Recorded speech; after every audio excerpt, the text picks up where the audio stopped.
Yes, so again with the terrible Arthur Friedman fingerings for this passage, I reduced literally how many positions does he have?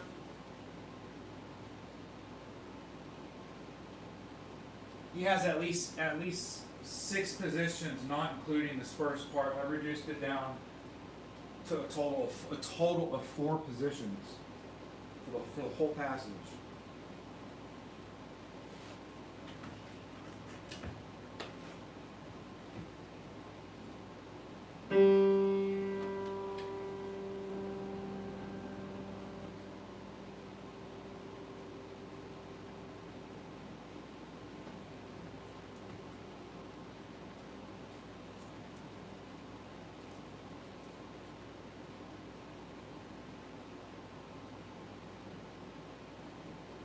So, and additionally, not only did I reduce the positions, I made the top singing line more legato, easier to play legato, because there's less positions of the hand moving.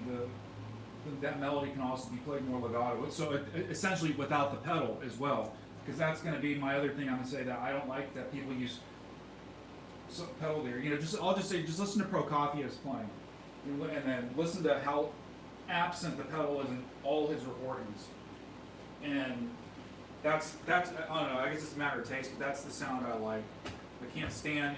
And if you are going to use the pedal, then the pedal has to be used correctly with the harmonic movements like this G13 flat 9 sharp 5 crazy chord right there. Like there has to be an understanding of why you're going to use the pedal to extend a certain harmony. Because I'll just say, when you listen to it, you're going to hear that they're going to put a wrong tone, and they're going to pedal it on a wrong tone. This is like some really nitpicky stuff, but this is the stuff I'm listening for, and it's the stuff that I find extremely difficult to produce myself. So that's why, like in my opinion, it's like I have to go so slow, especially with passages like this, where Arthur Friedman has like, and I guarantee you that these fingerings are probably, they come from someone else, possibly even Liszt's own fingering too, because I think Arthur Friedman, his edition actually has more to do with some of the text rather than fingerings. So, but yeah, just a little bit of tidbit of kind of just explaining of what I'm trying to do right now, because essentially is I want an addition with my fingerings. You know, that's what I want. So that's what I'm trying to do right now. That takes, I have to go. You have to go note per note. There's no other way to do this except go note per note.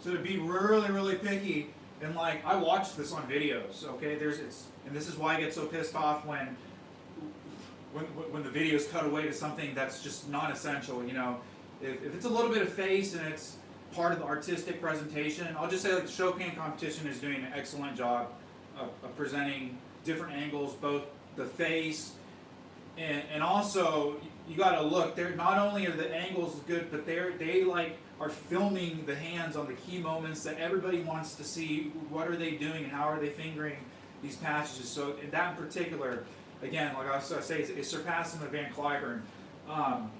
But what I'm trying to say here is now, you know, like again, like this Earl Wild recording, I'm really listening to it deeply. I'll just leave it like that.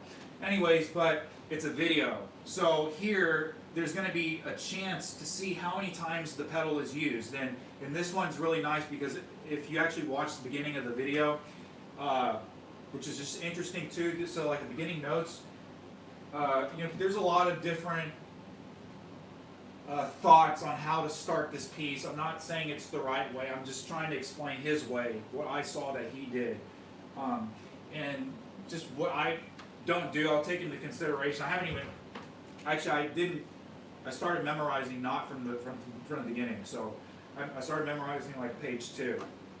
But anyways, but what I'm getting at is all these beginning notes is he used the pedal on all these and you can't see his hands, but what I'm saying is the whole first minute and a half is solely in the video is inside the piano on the damper, so you can see exactly what he's doing with the pedal. So that's what I'm trying to get at with this, is when I see this passage now, any pianist that I see that they use the pedal more than 3 times at the prescribed beats, which I have these positions now lined up, it's inefficient and I don't want to hear it because it's just pretentious playing. That's what it's about. It's pretentious. Thought has not been given into solely being non-pretentious about the presentation. So that's just my thought on all this kind of stuff. You know, people want to get nitpicky and whatever, and you know, I just hope I'm the most nitpicky is what I'm trying to say.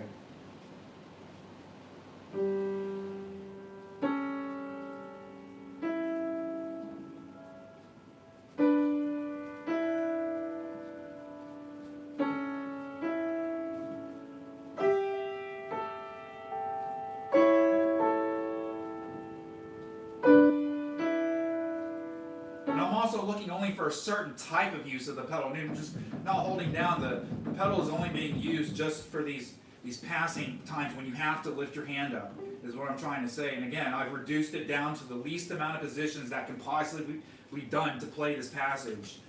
So with a legato sound, okay, there's you could reduce it down again, is what I'm trying to say actually, because this I took into considerations a lot of other fingerings. This is what I'm trying to say. Like I'm finalizing the fingerings is what I'm trying to say right here. And then some of them, a lot of passages too, I have alternate fingerings that I've written in. So it's like I learned the same passage with like 2 or 3 different fingerings.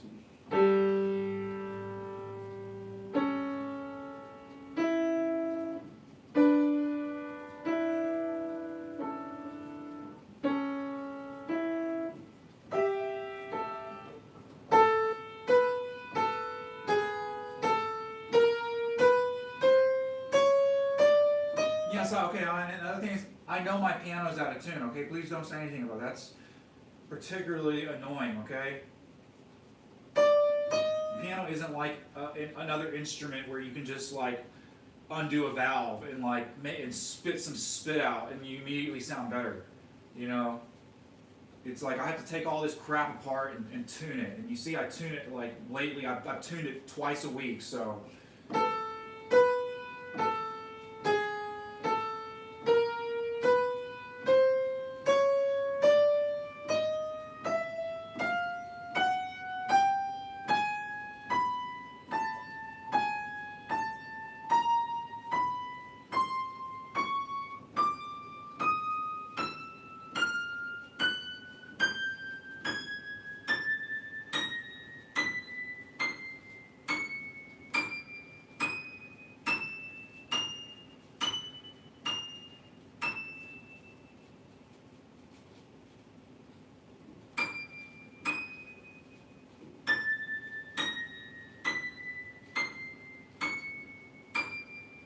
Okay, where credit is given, I agree with this fingering right here.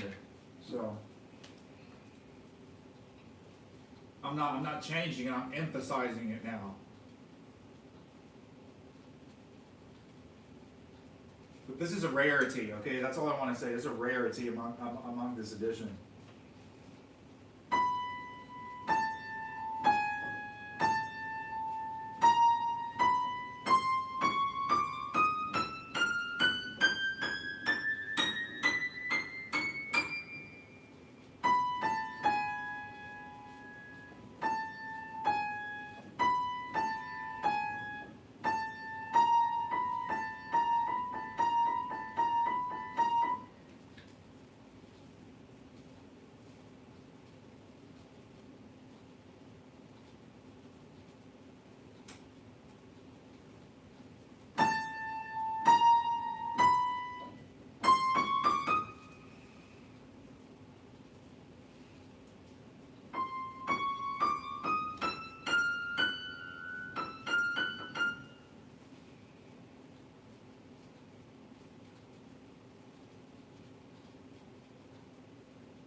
All right, I am a human being. I have to eat and sleep and shit. So I'm gonna cook right now. I kind of wanted to talk about it. Sorry, guys, you guys aren't seeing my cooking streams. They're not good right now, but I need a lot of stuff. One, I need a Wi-Fi, a better Wi-Fi coverage, you could say.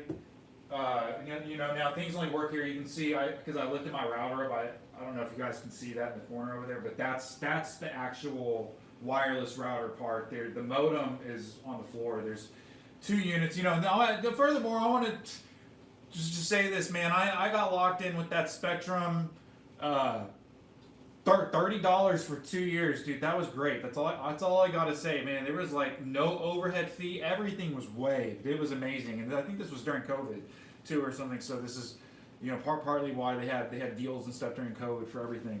So, anyways, I've had it for like the Spectrum now for like 5 or 6 years.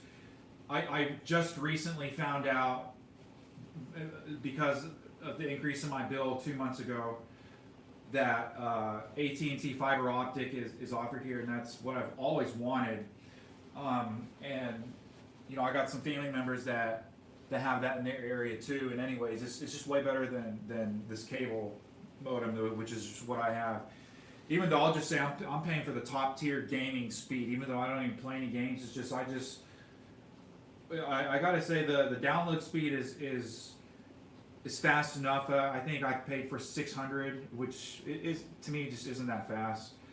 Just when you consider like universities all had like T1 and T just T1 lines like forever since the 90s, and that is there's there still is no comparison. I still have yet to see just internet. I'll just say internet is getting really fast, but it's nothing like that.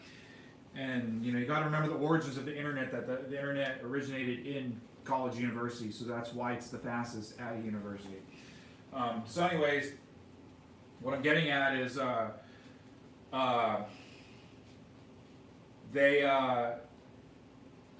paying like $130 a month is what I'm trying to say. It went from $30 a month to $130, and that is just insane. When you tally that up for the year, what is that like? Well, it's like a little bit more than $300 or whatever per year at the $30 versus now at the $130. Man, I'm telling you, I have to save like $2,000 like minimum. I mean, I know that's more, but I'm just saying that's kind of like the overhead coverage just for internet. That's not counting the phone, and so I think that's insane. And this is what I'm getting at and why I want to change and stuff. One, AT&T is cheaper and faster. But 2, again, I'm paying for this 600 speed, which is the fastest speed they offer. Okay, so yeah, you could say, every time I try to lower my speed, they get me with the 10% off, and so, and again, I do like the fast speed. It makes there's an enormous difference between 100, 300, and 600. They're 3 levels of services. And anyways, but what I'm trying to say is I'm paying for 600 megabits or whatever a second, and I do that speed test like all the time, and it's just average realistically like 420 to like 550. Sometimes it's really fast. Sometimes it's like 3 megabytes. It's insane sometimes. But I'm just saying in those times, one, it matters what you're downloading and where from, and it matters the time of the day too. It's like you got to be downloading like a super popular update that everybody's trying to download or some game that just came out, and then you got to be doing this stuff like at like 1 to like 5 a.m. and the speed is super fast because especially I'll just say on what you don't notice so much on the fiber optic, but what you always notice on these cable modems is that like the more users that are like trying to do stuff, the more traffic and the slower it becomes. Not only does the speed become slower, the pings become slower. And that's what's annoying about this. Anyway, so what I'm trying to say is I'm paying for that. And so anyways, but get with the upload speed. It's like I'm lucky to get like 20 for the upload. And that's what I'm saying. It's terrible. And that is just like, especially for a gaming package, okay, that's I just would expect that kind of upload speed on that first tier. Like my upload speed should be at least half of what my download is. So it should be like 300. And then that's what I'm trying to say, because initially I was trying to live stream some really high bit rate stuff. I've had to lower the bit rate on all this stuff and whatever, I kind of stopped trying to figure it out once I just kind of was able to do it. But it basically comes down to like I've had to like find out my maximum upload rate average over the days, and then do the bit rate for that. And so I just think it's unacceptable when I'm paying $130 a month for this, you know. So. So that's a little bit about the internet stuff. And yeah, so what I wanted to get to about the cooking is like that's why I one again. If you guys didn't watch my other one, maybe it's the stream probably ends when it happens. But I dropped the phone in boiling oil. And anyways, I saved it. Thankfully, thank God. Okay, my phone is okay because I'm streaming now on the same phone. So, but anyways. Because of that, you know, I was like, this is a lesson learned. I'm never, for the time being, I'm never gonna be cooking with a live stream phone. I just, because I gotta be moving around and be doing so much shit when I'm cooking and when you're cooking.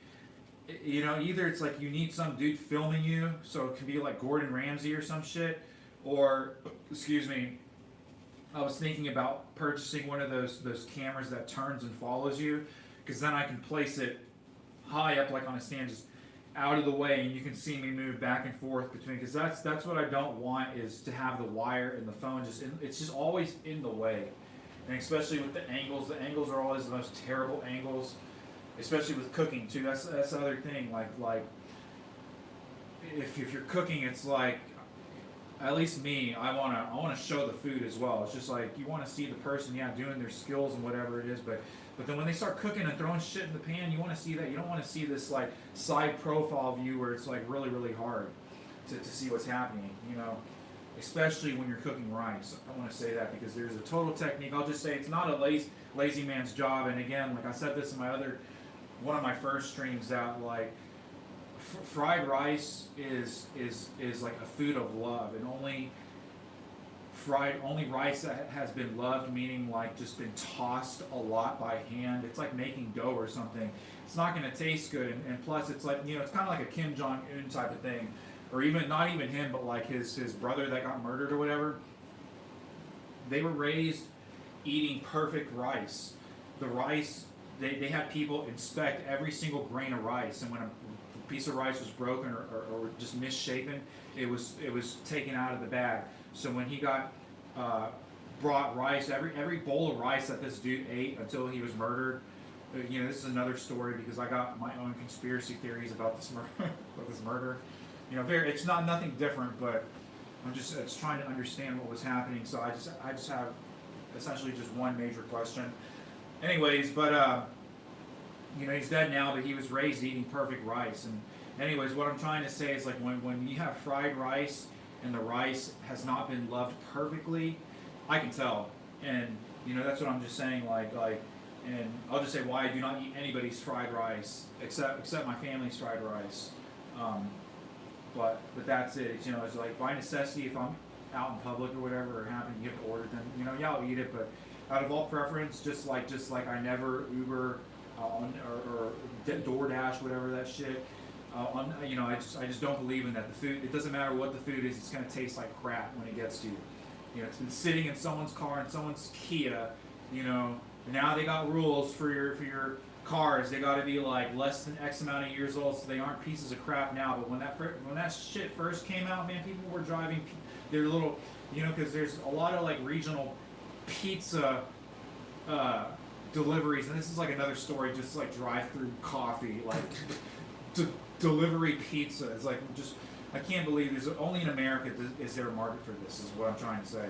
So any other country, it just wouldn't work, you know. In America, it's like we love pizza so much. It's like, what is it like? It's never. It's kind of interesting, but it just is when you realize the level that we've had to industrialize Domino's pizza and Papa John's pizza, so that you can have like fresh dough, and the amount of pizza that people are eating per day per capita. You know, it's like pizza is like literally, it's like the most popular food that everybody eats. You know, over everything. The next one is like French fries or something. I forget. You gotta look it up. I'm just saying, pizza is up there. It's like top 3. Okay. And anyways, so just I think it's hilarious that there's businesses around this because I have my own theories around the box too. You know, there's a documentary on the pizza box, and I think it's the dumbest fucking design ever. You know, that I could make. That's another conversation. But all the fucking reasons why the pizza box is the dumbest fucking design. Why I just will not eat pizza that has ever touched a fucking piece of cardboard. It's not the cardboard. It's the design of the box that I detest. Okay. And I'll just tell you, but this is all about the flavor, and so I'll just say, look how picky I am about this measure. I just spent a whole fucking hour. I was an hour on my phone on that one measure, okay?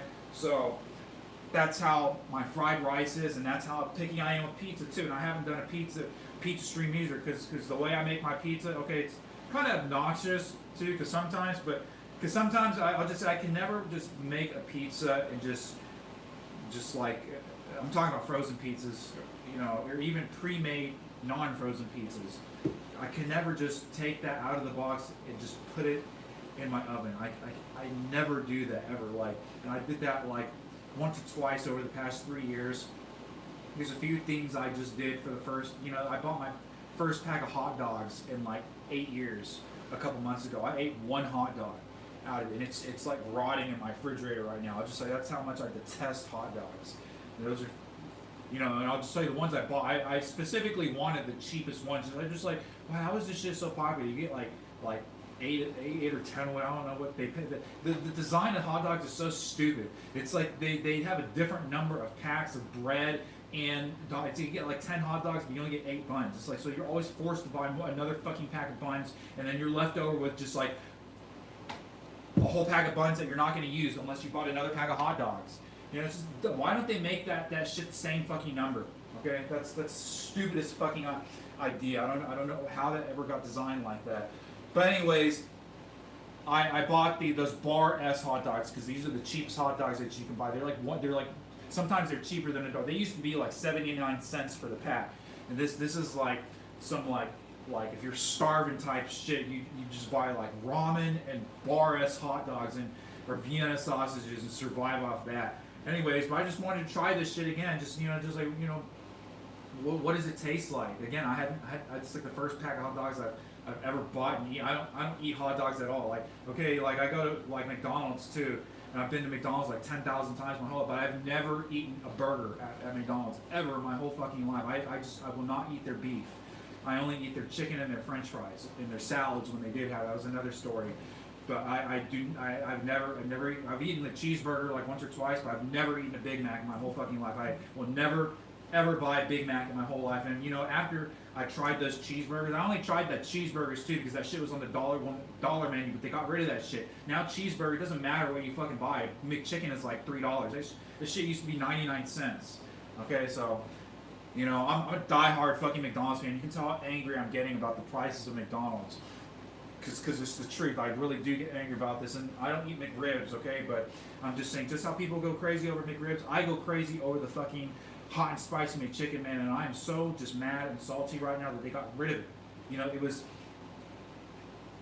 I don't know what the deal is, because the hot and spicy McChicken is not a gimmick McDonald's item. It's a specific item that first, I don't know if you guys know, but the McDonald's is a franchise, so they're always a different price. You know, you can go from one McDonald's and drive to another McDonald's a mile and a half away, and their prices for their fries and every item is going to be like, some will probably be the same, but they're going to be off by like a few cents, versus you go to different McDonald's within different cities, it's a huge difference. Sometimes it's like $1 difference, but I'm saying that's also why in the airport, why the McDonald's costs like $20 in McDonald's. You know, you're paying, but the same super value meal costs only like $10. You know, they're trying to bring the price down and stuff, and whatever. But like literally, I only eat like, I have my ritual that I eat there. You know, I'm like a cat or whatever. It's like I only eat the same fucking brand of canned food my whole fucking life. So anyways, that's it with the French fries and the McChicken sandwiches, whatever. But anyways, what I'm trying to say about the hot and spicy McChicken is the hot spicy McChicken is a sandwich that is not seasonal. It's not seasonal like the chicken strips or the snack wrap, which is like back right now or something, or the McRib.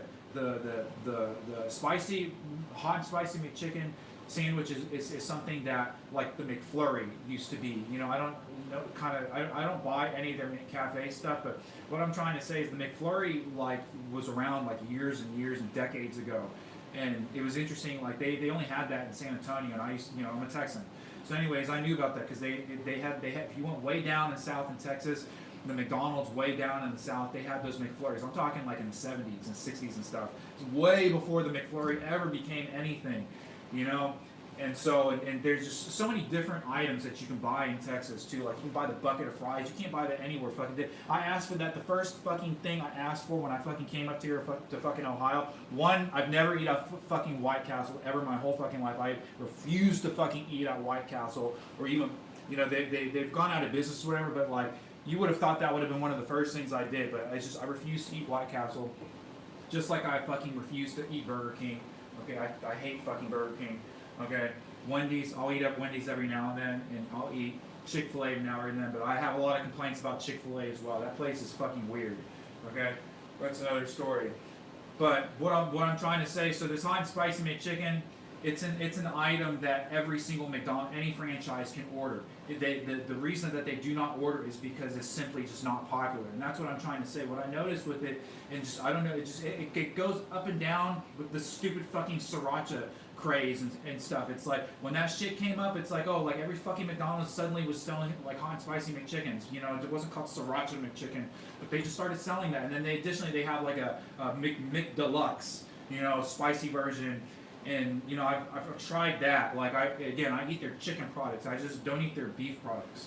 So I've tried most of their chicken sandwiches.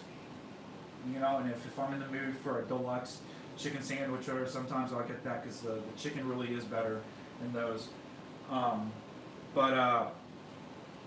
They just got rid of that hot and spicy McChicken at my favorite McDonald's too. And this is another thing too. It's like every single McDonald's, they have like their own way of doing the DoorDash deliveries, people that order on their kiosk, and people that order. There's too many fucking ways to order now, okay? That's all I'm trying to say. They need to reduce the number of fucking ways to order, remove the fucking kiosk. That's as dumb as it's like, why do you need a fucking kiosk you can order there, but then they also have people that you can order in person and I can order on my phone when I'm already in the store, okay? That's what I'm trying to say, because the way that comes up on their fucking menu, they've kind of organized it better out now. They probably had a lot of employee training or whatever, and I'm not the only person that complained, but when they first started doing this mobile order shit, and especially like every McDonald's has become renovated now where they have this like pickup window that used to not exist. Like, and if the McDonald's didn't have it, they all got renovated. Now they all have this like pickup window where this pickup window is specifically designated for mobile and DoorDash, whatever drivers. So what I'm getting at is every McDonald's has their own different method of taking those orders. And what I'm getting at is, so it's like I go to only one fucking McDonald's because they know me, and it's it's like there's another thing too, just how it is. Like not every McDonald's, and I'm not talking about like sometimes like the most hood McDonald's is actually the best McDonald's. Like I'm talking about the cleanest. So it's not always the case. That's probably more of a rarity, especially on the east side of Cleveland type stuff. But what I'm trying to say is there's a lot of McDonald's where I've been to that have been in nice areas. I'm just like, you know, especially, you know, the biggest test is going to their bathroom. If the bathroom's like fucking disgusting, you know, that's how your food is. So that's any fucking restaurant, okay?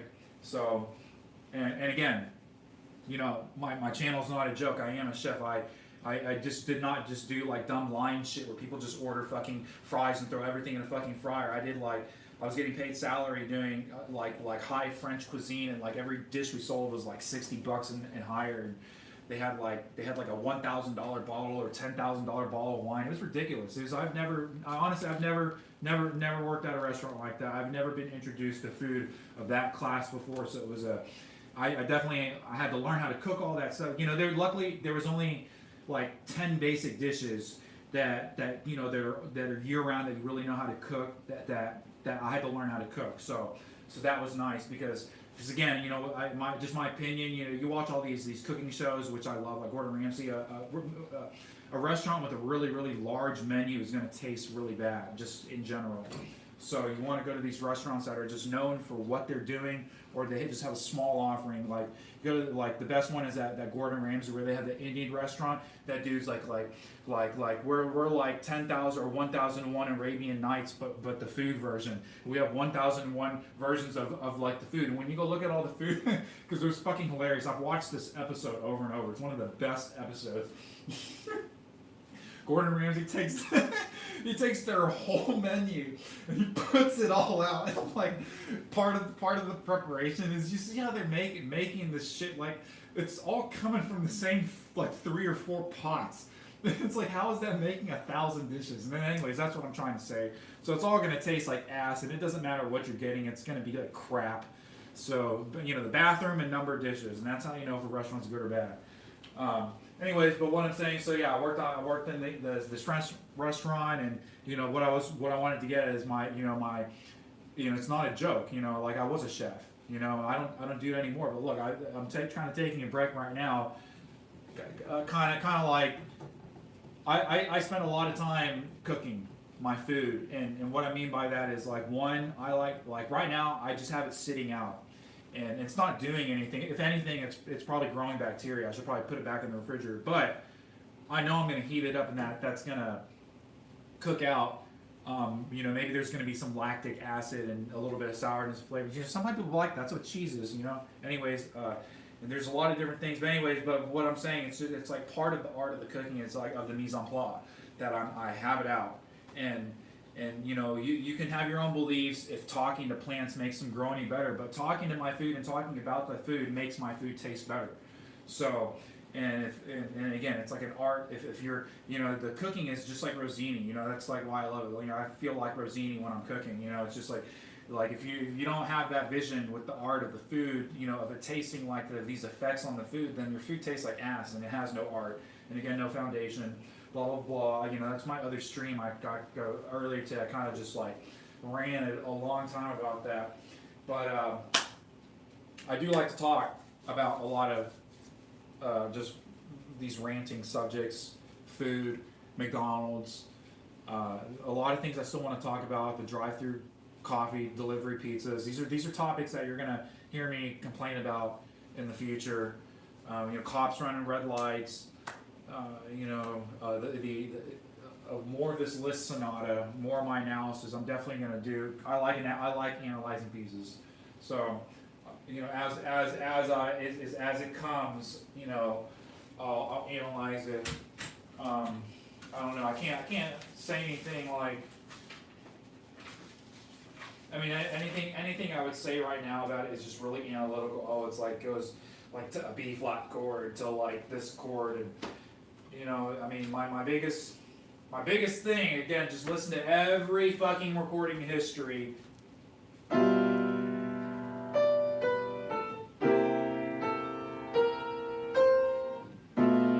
put the wrong notes, but the wrong notes, it doesn't matter. It's the rhythm and the counting that I'll just say, at least in this new Earl Wild recording that they just posted, which I'm deeply listening to. It's kind of like the thing I'm listening to. He didn't play right. Again with this part too.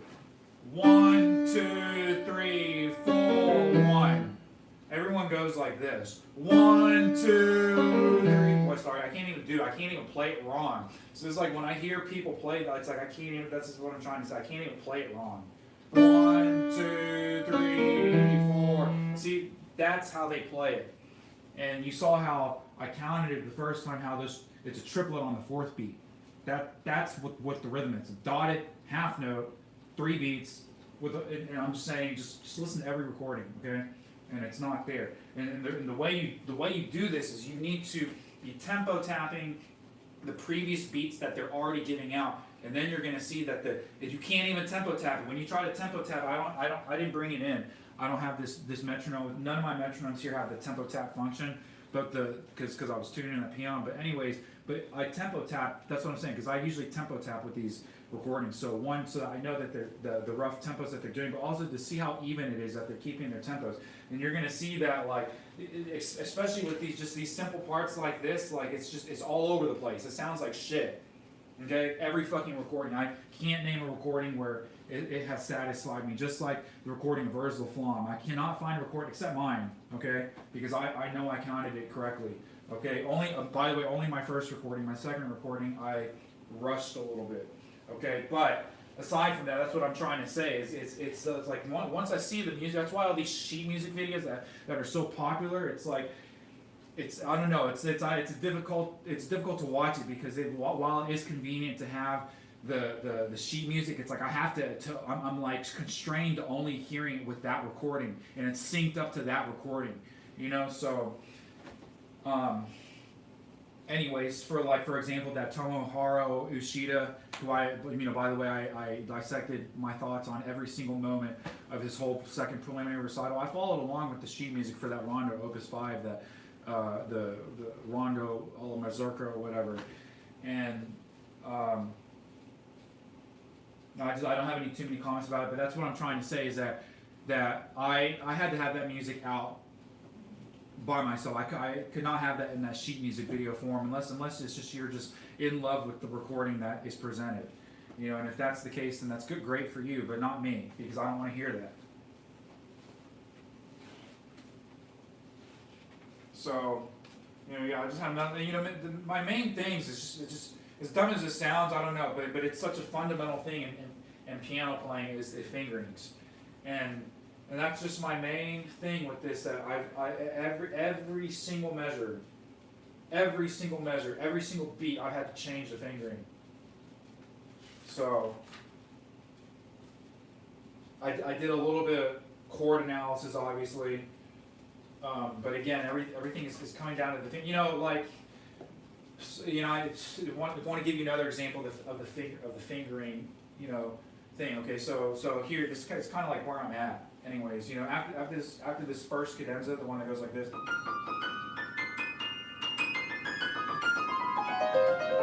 that one, and then I said right here, I have a problem with how everybody plays this right here. Okay, I'm not even gonna explain that. I just do. Everyone doesn't play. They play it like a child playing Czerny. Okay, so and that's again, I can't do it, but that's why I find it so difficult to play that. So there's this passage right here, which yesterday I spent like an hour just feeling.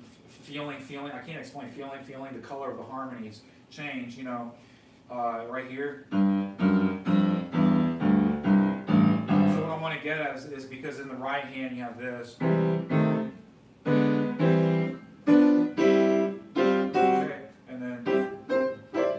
Okay, and then he literally goes up a half step, and you hear it's like if I were to take this passage in finale, which is not supported in it doesn't matter what you're using, notation, muse score, whatever, but literally just take the exact same passage and then just copy and paste and say transpose up a half step. That's exactly what this passage is. So what I'm trying to say is like, again, when you look at the Liszt technical exercises book and you look how he did technical exercises, how he approached chord shapes and essentially everything, you know, the fundamentals of all his playing in these technical exercises books, you see that.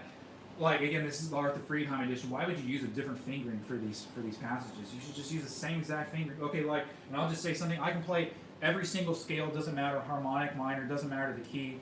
I'll just say with my right hand a lot better. But with the C major scale, doesn't matter what the scale is. It's taken me a really really long time. I've done some of it in practice, but I'll just say it's just I'm always trying to improve on. I didn't know. I kind of wish it was something I was taught a lot earlier. But anyways, that's what I'm trying to say. That's like a Lisztian, Alfred Cortot type of thing. But you know, it's one thing to do all the major scales with the C major scale, but again, you know, when you start getting to all these permutations, scales only using the C minor, the C major scale fingering, then you're gonna get a fucking headache. You know, unless it's just in your hands already for that. But anyways, that's my personal. Thing, you know, like it's going to be really hard, like F to do this jump up to the black key, you know, and the same thing with E flat to to do this jump from G to A flat, to get, especially to get these legato and fast. So that's what I'm trying to say. So those are just major scales. Now when you do like my scales, or not the my scales, yeah, everybody has different names for it, but it's essentially like a double harmonic minor scale. You know, is what I like to always play. This is what you're always hearing me play and everything. It's a double harmonic minor scale. It allows you to use two dominant.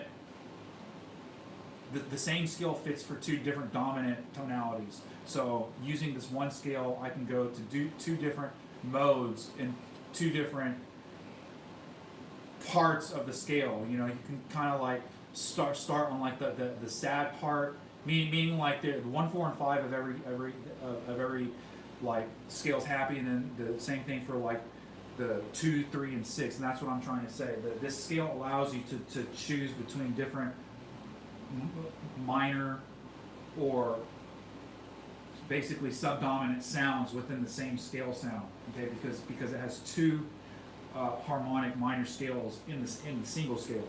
Okay, and it's a 7-note scale. It's not an 8-note scale. So, anyways, but that's what I'm trying to say. I'll just say Liszt actually uses it. Okay, what I'm trying to say is, you know, a lot of jazz pianists might. I'll just say some of them use it. I'll just say it's not like unheard of, but what I'm saying is they mistake it for the diminished scale, because the diminished, and that's what I'm trying to say. I'm not playing the diminished scale because there's only 3 of them. Okay, what I'm playing is much more specific. There's 12 of them. There's not 3. My pattern that I'm trying to play, you cannot permutate like a diminished pattern and just like what I call shit on the keys, and it's going to sound good just because the chord shapes fit with the whatever. You know, so I'm just trying to say the scale that I'm trying to learn and explore, it has to be learned in all 12 keys, is, you know, just like whatever, like any other scale. So, but anyways, what I'm trying to say is to both learn these scales, you know, in the traditional ways, but then also these scales in all the modes with essentially just the C major scale. I'll just say I haven't met anybody that can do it satisfactory like that. You know, everyone, maybe they can do it, but they've had to work it out and think about it. So it's just something, you know. So I don't know. You kind of throw that out at people and see if they can do it, and almost nobody will be able to do it. Maybe I'll just say even concert pianists won't be able to do it. So especially when you put it to a metronome. So that's the other key, because you're going to start seeing that the hand positions are all well, especially when you start playing something in 4. You know, you're playing with an odd number, so your hand's always going to be moving on a syncopated beat. So especially again like these other scales like A flat, or you know, just it's like the double harmonics minor, like F sharp double harmonic minor, that scale.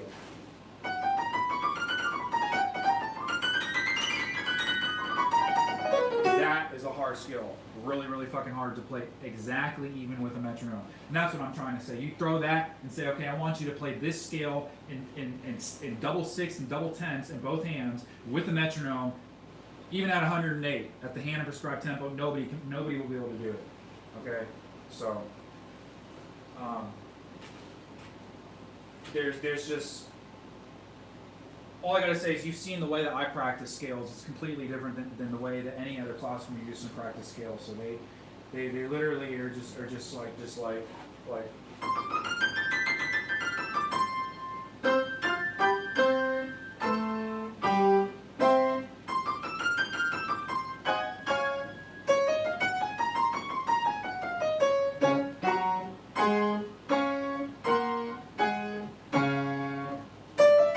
Whatever. I mean, I do that too, but I'm just saying that is like the most basic application of scale knowledge that you could possibly do. You know, lightly said.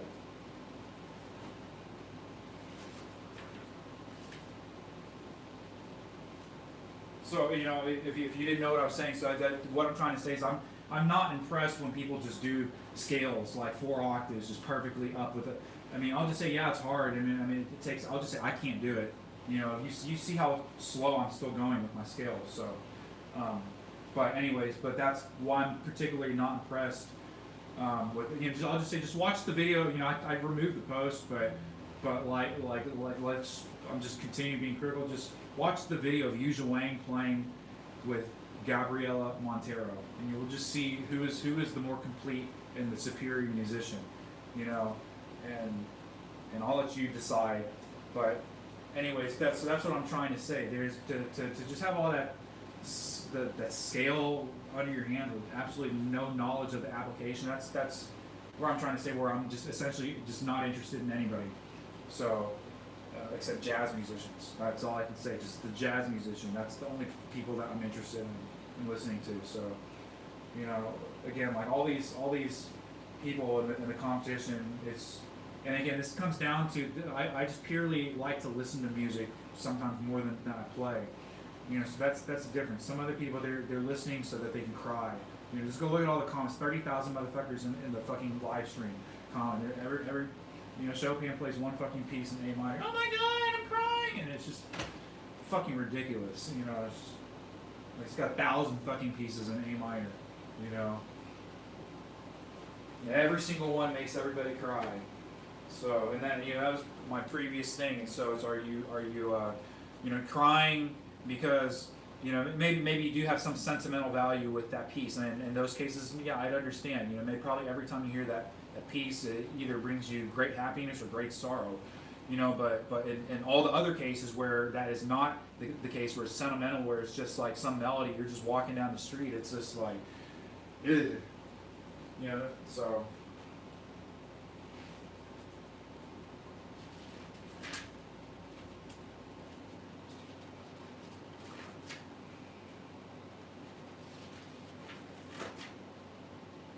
Anyway, so yeah, so to end this, sorry you guys are not seeing my cooking stream, but I'm going to start my cooking now.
charged atmosphere between their anxious lips.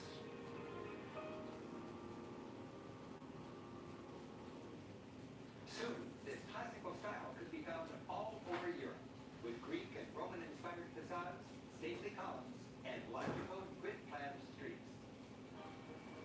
Much of London was remade in this style, from palaces to churches to museums. While on the continent, the art of this period was called neoclassical, England named the style after its king, Georgia. The neoclassical or Georgian style spread across Britain. Towns like Bath joined the neoclassical movement. This circular square feels like an ancient Colosseum turned inside out, complete with classical columns. Doric, Ionic, and Corinthian. Nearby is Royal Crescent, the first Georgian convent, Hey, with a broad promenade, perfect for spreading your high society stuff. With its elegant symmetry and classical ornamentation, progressive residents of Georgian England got to stroll as if the vanguard of an enlightened new age.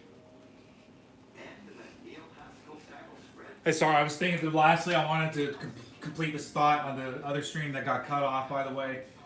If you guys haven't noticed, my thoughts are like really tangent. They go off, and then I forget about what my original topics were. But I was talking about taking psychology class and that God works in mysterious ways. And I was studying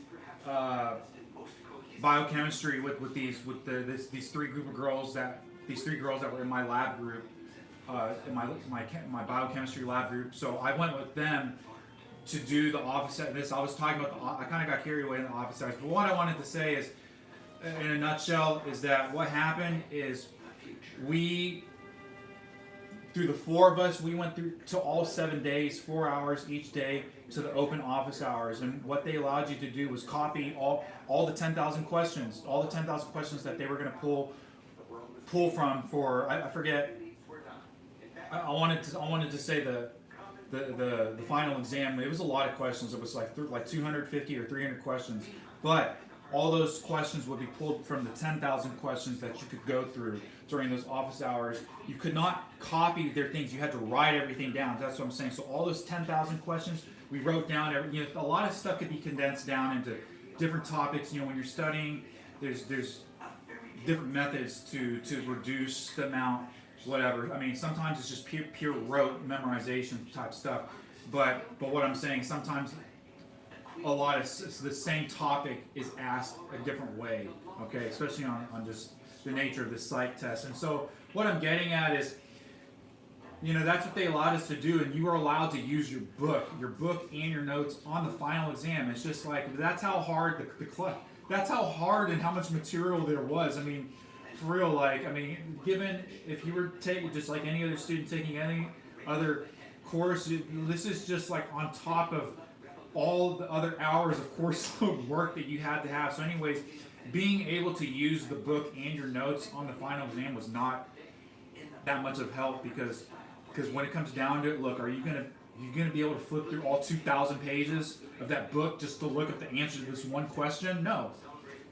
So anyways, what happened is we all took the test, and it was like some gazpacho type things that they did during the war times. And it's like as people were turning in their scantrons and turning in their tests, I got scared. I got really scared, and I didn't want to turn in my test because after I saw that two of the girls that I studied with got taken aside, I was like, man, they're gonna take me. Anyway, so what happened is this went all the way to the deans, and we had the deans, jury council, and everything. I was gonna get kicked out of school. They were gonna kick out everybody. I don't know what the fuck happened, what this teacher was bent on, but she said all of us were cheating. And I was like, look, motherfucker, you let us use the textbook and our notes on the test. How is that cheating? And anyway, so I'm just trying to say how it is, man, and it did not fucking matter. The the school and the deans, like, it was the whole count. It was like they made like a special council. It was fucking ridiculous. We're about to expel 30 students, and I was like part of these 30 students because though other people went, we were singled out because we went every day for 4 hours. And if anything, that should tell you how much we wanted to pass the fucking class. And by the way, I think I got like a C or something in this class because that test was still that fucking hard. It didn't even fucking matter. It's like I was gonna get expelled and I still got a fucking C in the class. Okay. Right. Anyways, so this is going on and on and on, and the school semester actually ended because this was like, it happened. I think this was the last test that I had too. So it was like once I was done with this test, it was like I was done with school. I was like ready for break. But what happened is I had to keep coming back for break because they were going to have these council meetings for each person, like a judicial meeting to formally kick you out. And anyways, what I'm saying, God works in mysterious ways. The lady died. She died. They have.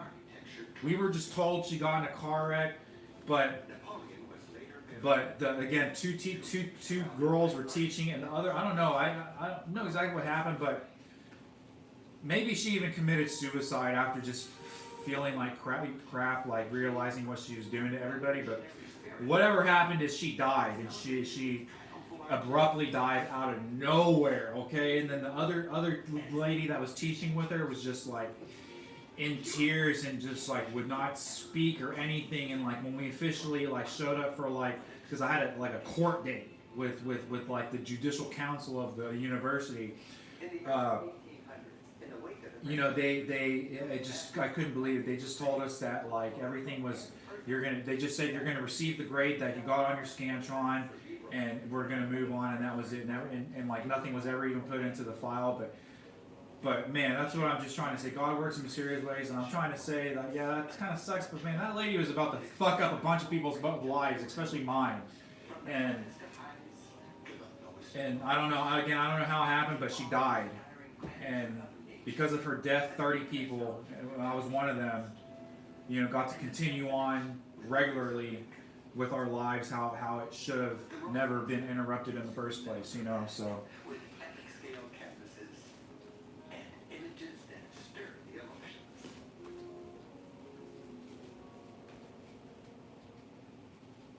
The neoclassical and romantic styles seem like opposites, yet both styles coexisted for decades, mirroring the conflicting social trends of the time. As we saw earlier, in neoclassical paintings, heroes were posed, death scenes were stoic, and idealized nudes set calmly while deep in thought. But the romantic style art which followed, like this supercharged orgy of drama and violence, was an unruly explosion of emotions. This fearless romantic heroine storms the barricades in the cause of liberty. Guns blaze, smoke billows, and bodies fall as she leads the common people to victory. And what could be more stirring than shipwrecked souls lost at sea? It's a human pyramid of emotion, from the depths of despair to a hope-filled pinnacle of ecstasy as they spot the rescue ship. If romantic art controls your heartbeat, this is a masterpiece. Some of the strongest passions of the 19th century were stoked by the struggles of ethnic groups rising up to form their own nations. Romantic artists had a natural affinity for these patriotic underdogs, and galleries were filled with art that cheered on freedom. In Germany, still little more than a patchwork of medieval dukedoms, patriots began imagining a united country. By embracing their common German roots, the dreamy medieval legends, heroes fighting for the fatherland. Artists stoked idealistic dreams of a glorious German-speaking future.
exuberance.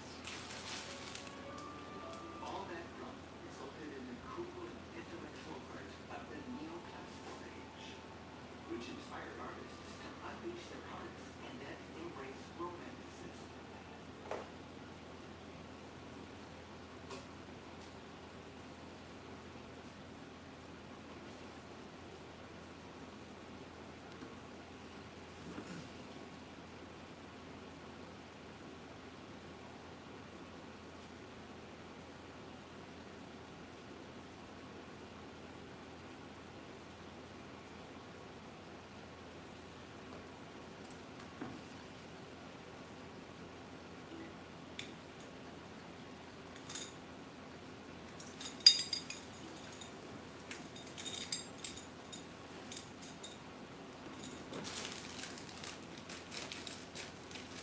Given her prognosis, her ability to repeat them is surprising. Where's me? I said she'd be worse. We ain't off the medication. Excuse me. Questions, then we have answers, but that is why we're here. By the way, you have rats in your vents. Where is all of our money?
Megalithic monuments, linked together by electromagnetic energy.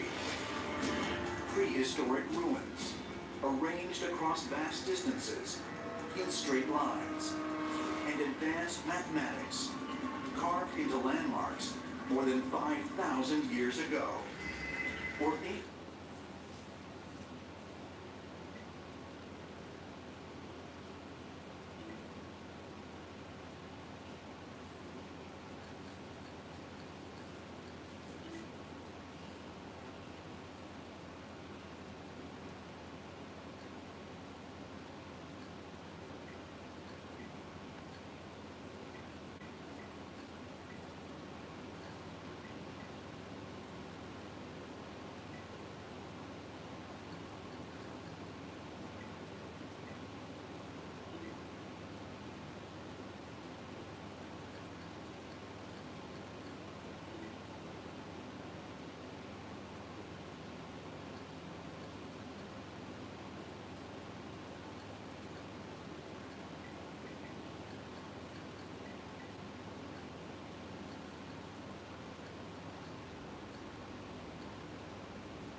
How old is he? Amazon. This business is cutthroat. She want to go gutter, she gonna end up in one. My daddy was a gangster. If I have to come back here, I swear I'm gonna kill everything breathing. All between Smith all month long on BET Tyler Perry Drop.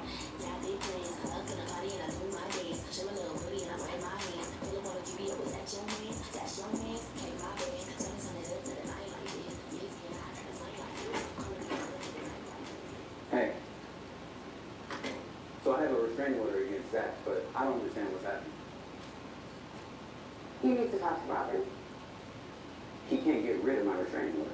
Maybe you should reread the contract you signed to work here. What are you talking about? Paragraph 45.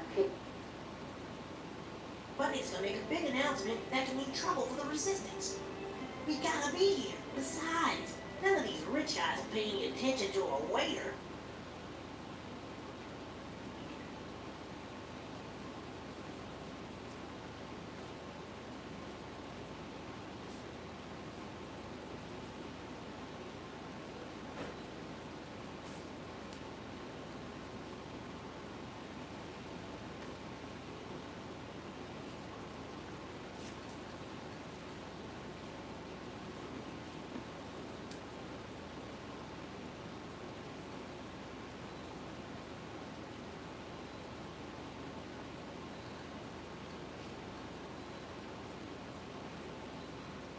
Bartleby, is that Mrs. Skinkington over there?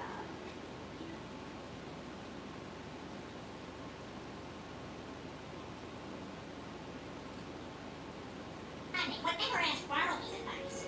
And really, what's with her hair? Attention, please.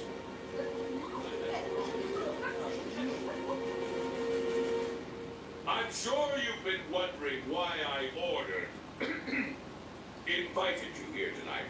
You've all heard the legend of the lost city of Mobu Pinchu. Well, it's no legend.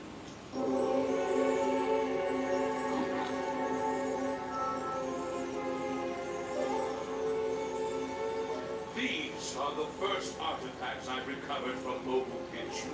Priceless treasures from Mobia's past, and they could be yours if the price is right. Oh, so beautiful, so rare, it makes you just want to possess it. What is the opening bid for this priceless piece of Mobian history? 500 million. 1,000 Mobians. What do you think this is? A flea market? The bidding starts at 100,000 Mobiums. Don't be such tightwads. All the money will go to build more SWAT-bots. For everyone's peace of mind and security here in Robotropolis. Anyone who doesn't bid will be suspected of being in the resistance. 100,000 opiums. 200,000. 300,000. 400,000. Mobo Pinchu's the most sacred place in Mobian legend. If Botnick's found it, we can't just let him loot it to raise more money for SWAT-bots. What does Botnick care about legends? He's already a legend in his own mind. We gotta stop him. Sold to the lucky bidder for a mere 1 million Mobiums.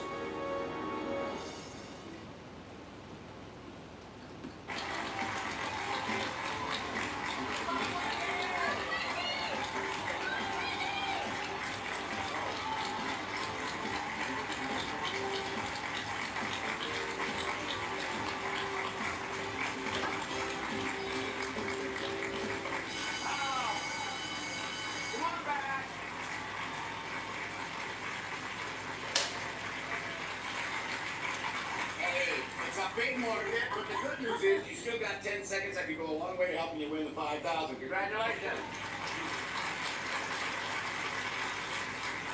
Okay, when you just catch your breath there for a second, we'll see who else we have playing. Hi, Denise. Hi. Denise, you are a full-time mom. I have 2 boys. 2 boys, and how do you know Diane? She's my sister. Oh, great. And what do you do, Diane? I'm a real estate student, and I'm planning a wedding Oh, when is that going to be? in August. Good luck. Thank you. Okay, Jenny, you are a student, Yes, at Vanguard University in Costa Mesa. and how do you know Mike? He's my daddy. Oh, nice. Mike, what do you do? I'm self-employed. I create corporate logo giveaways. Yes, I've seen those before. Is it fun working out of your house? I love working out in my house. I get to spend a lot of time with my kids that way. Oh, that's great. That's great. Now, let's see. Wendy, how do you know Selena? She's my sister. Wendy, you are a preschool teacher, correct? Now, Selena, I understand you met your husband in an interesting way. Yes, I met him on the internet. He was having a pen pal. And you were it. Are you ready to play the game? Okay. What that means is it's time for our first player to pick up some extra seconds. So, partners, we will see you all a little bit later. Bye. Now, for you three, we're going to test your dollar sense. I want you to take a look at these 3 items right off of our shelves. We have a box containing 10 packets of Carnation Instant Breakfast, a 20.25 ounce box of Cinnamon Toast Crunch cereal, and a 14.7 ounce box of Frosted Strawberry Pop-Tarts. Now, which one of these 3 do you think sells for under $3? Under $3. Do you think it's number 1, number 2, or number 3? It sells for under $3. Lock in your answers, 1, 2, or 3. 10 seconds if you get it right. 30 seconds if all 3 of you get it right. Selena, which one do you think sells for under $3? I chose number 3, the Kellogg's Pop-Tarts. Going for Kellogg's Pop-Tarts. How about you, Denise? I also chose number 3, the Pop-Tart. You like the Pop-Tarts. Now, Jenny said Pop-Tarts, and, by the way, it has to be the Pop-Tarts. Then you guys are going to get 30 seconds. What do you say, Jenny? I did choose number 3, the Kellogg's Pop-Tarts. Everybody thinks the Pop-Tart sells for under $3. Well, let's see. The product up here that does sell for under $3 is... It's the Pop-Tart. You got to put it out right now. Process. So I get to give Selena 30 seconds, and Denise 30 seconds, and Jenny 30 seconds. Congratulations, everybody. You're going to have forever out there. And you, stay with us, because when we come back, we're going to be having all new games, more chances for our contestants to build up their sweep time.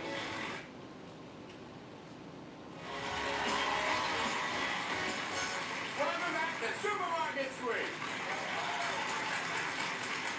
Oh boy, now it's time for the 30-second shootout. So Mike and Jenny, you're up first. Come on over here.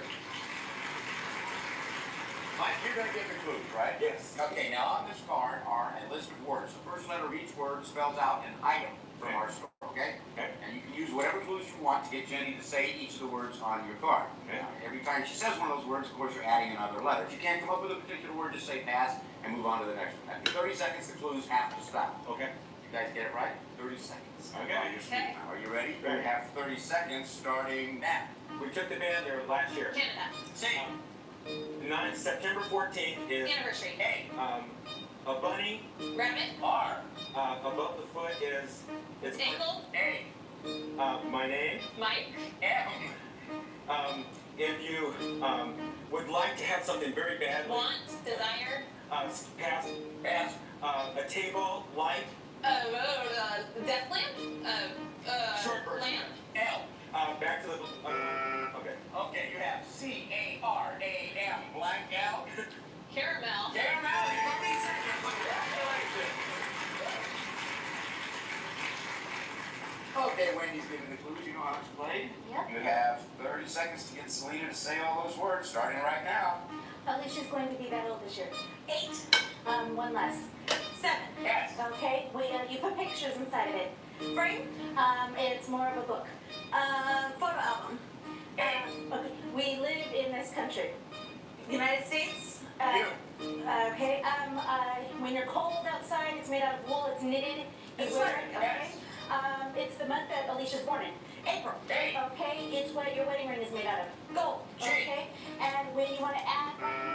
Okay, Selena, and say U-S-A-G blank. Can you guess it? Sausage. Sausage is worth 30 seconds. Congratulations. Denise is giving the clues. All right, you have 30 seconds to get Diane to say as many of those words as possible, starting right now. Okay, it's a short word for policeman. Cop. C. It's something that is in your stomach. You have a whole bunch of them. And heart is one. Organs. Oh. You put them on your windows to keep the sun out. Shade. Mini blinds. It hangs. They're short. Pass. Pass. Not 2, but 3. 1. Oh. He was a president. He was Kennedy, Reagan, no, he was a crook. Dispute that. Let's see. You have C-O blank O-N blank blank. Can you guess what that is? Come on. No, don't worry. We got lots more chance for you guys to pick up some time. Okay, we are going to play scrambled letters, and this is your last chance to add time to your sweep total. Partners, you stand by because you're going to be up next. After I show you a scrambled common food or item, it could be anything from antipasto to zucchini, I'll give you 3 clues relating to that item. Each correct answer is worth 10 seconds, and there are 6 of these, so the next 60 seconds are totally up for grabs. Now's the time to build onto your sweep total. Get your hands on your buzzers. Here's the first one. Vampire.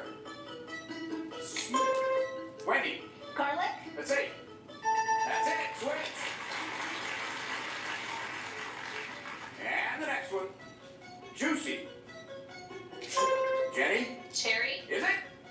Yes, it is. Switch. Here's the next one. Shells. Munch. Roasting on an open fire. Wendy. Chestnuts? That's it. That's it. Okay, good. The next one. Dark green. Selena. Zucchini? Is it? Zucchini it is. Switch. The next one. Zesty. Wendy. Hot Hot sauce. sauce? Strike out. Hot sauce, all right. And here is the last one. Vinegar. Cider. Denise. Vinegar? Is it? Vinegar, yes, very good. Okay, so we have Wendy and Selena with 3 minutes and 20 seconds in the lead. Then we have Diane and Denise with 2 minutes and 10 seconds. And Mike and Jenny with 2 minutes and 40 seconds. Who's going to run the big three?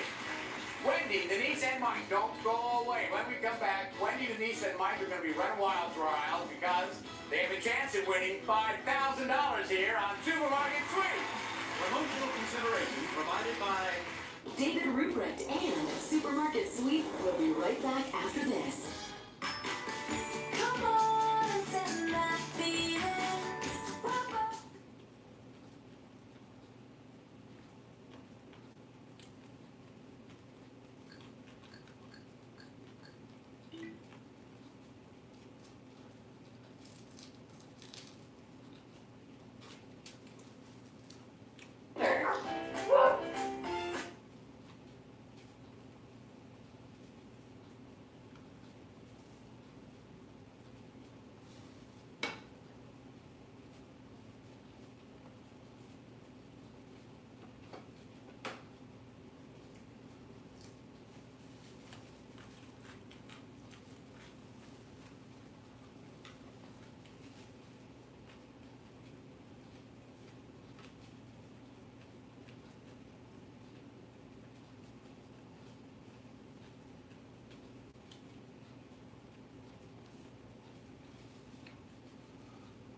Goes fishing is not enough.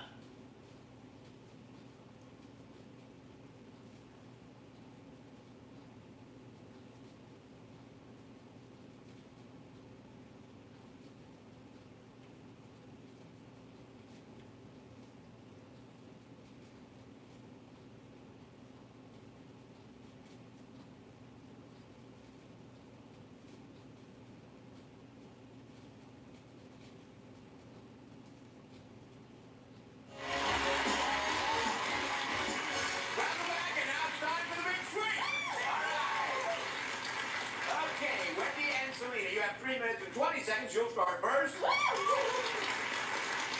Jenny and Michael, you have 2 minutes and 40 seconds. And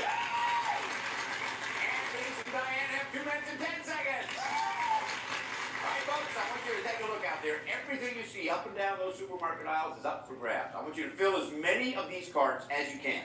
Now, listen carefully, because these are the special big money makers we have in the market for you in today's big sweep. The big money maker in our market today is our magazine display. There are all kinds of popular magazines there, but we want you to pick out these 4. They are Popular Mechanics, George, TV Guide, and Family Circle.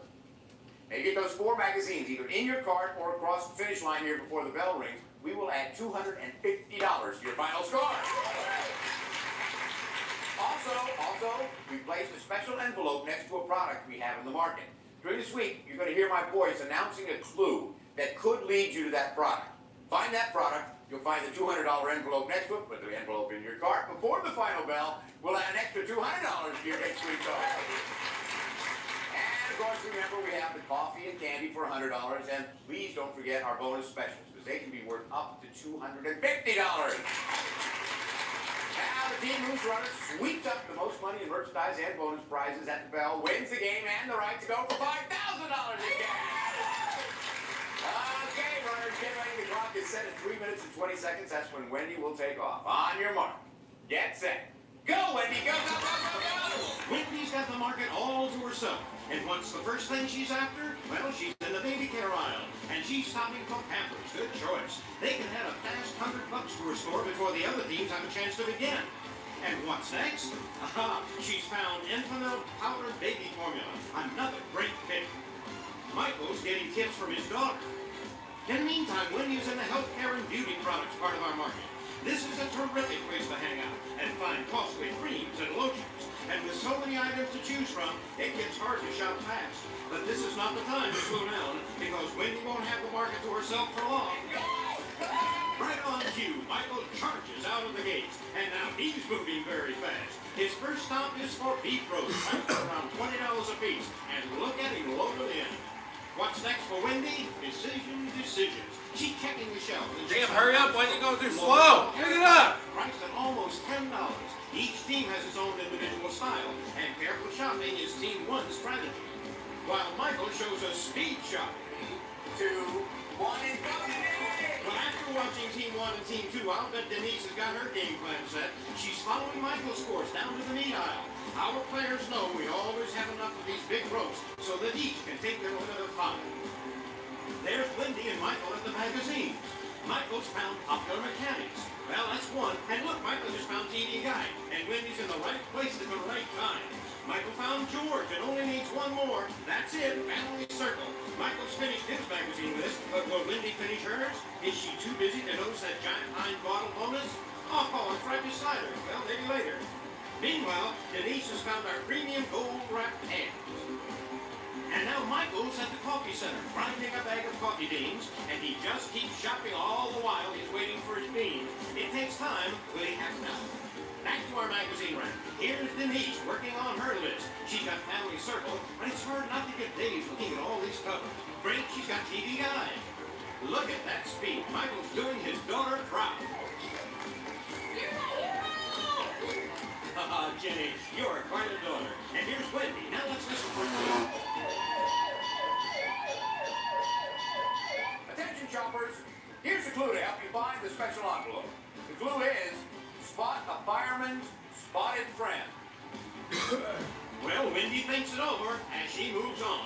Look, Denise has found a giant box of Della wafers. That bonus is worth money, so she brings it home and exchanges her heavy cart for a French one. Way up high, Mike has found expensive contact hair solution. While back in our deli section, Wendy parks her cart to stock up on all those valuable gourmet cheeses. And as the second sweep down, Michael makes a quick stop for a bonus. But, whoa, what's this?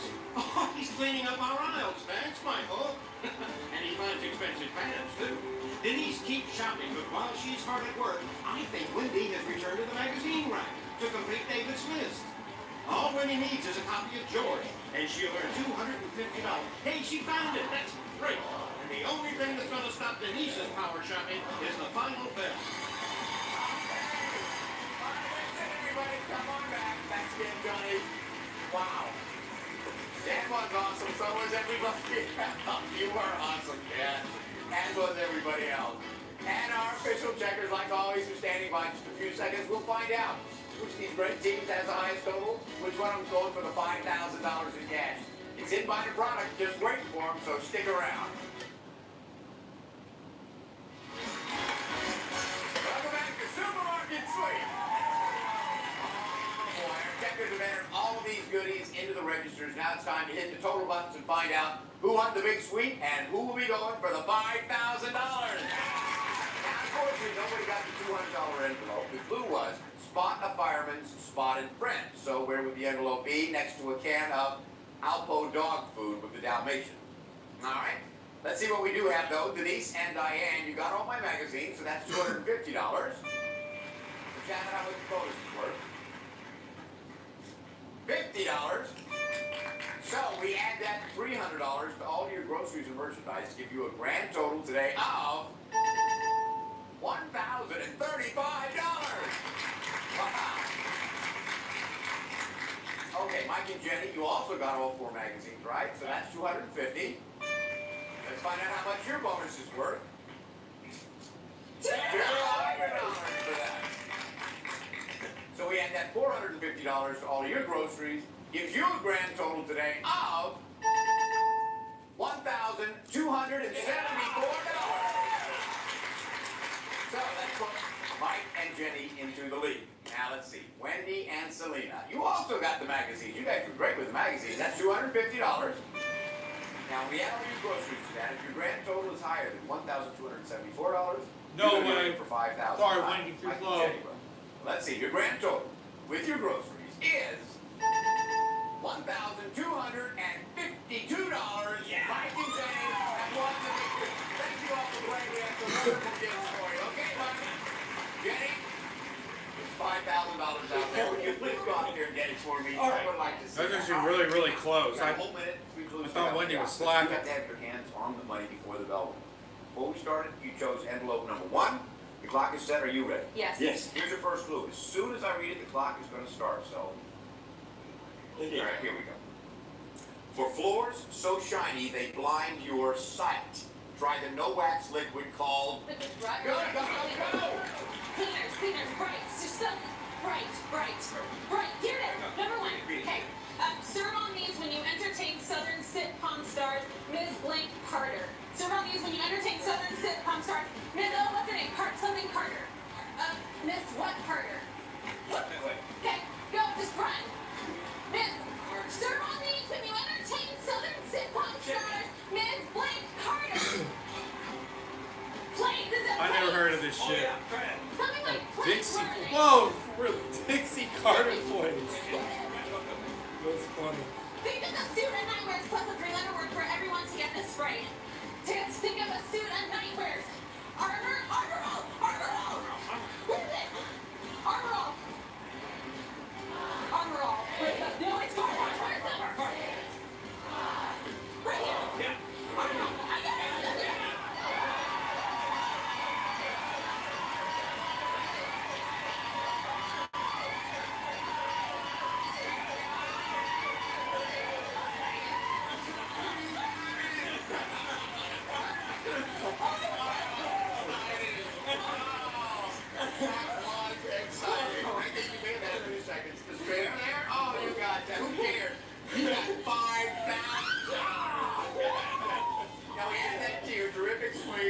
Give you a grand total today of $6,274.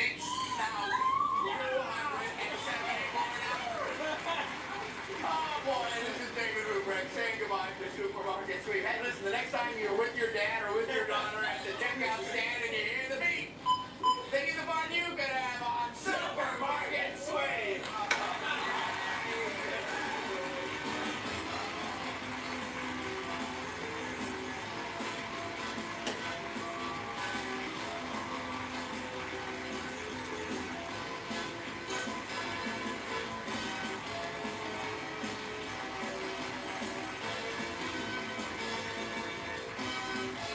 This is Johnny Gilbert for Supermarket Sweep.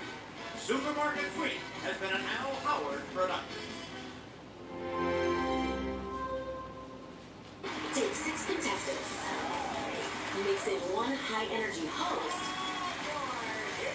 Add a grocery store full of ingredients. Grab anything and throw it in your cart. Mix vigorously. And you have the recipe for the 90s hit game show, Supermarket Sweep. Put on your helmets, it's going to be a bumpy ride. It's the most fun you can have in the grocery store. I'm exhausted, I've been sitting back here. Supermarket Sweep.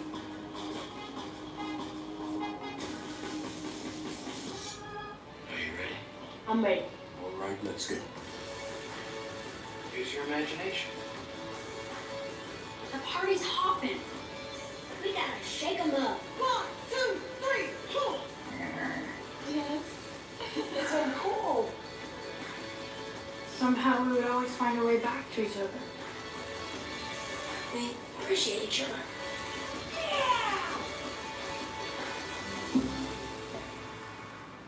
Your all-time favorite movie list is about to get longer. I'm gonna make him an offer he can't refuse. You can do anything you want. You are bound by nothing. The movies that changed a generation of film. Yeah!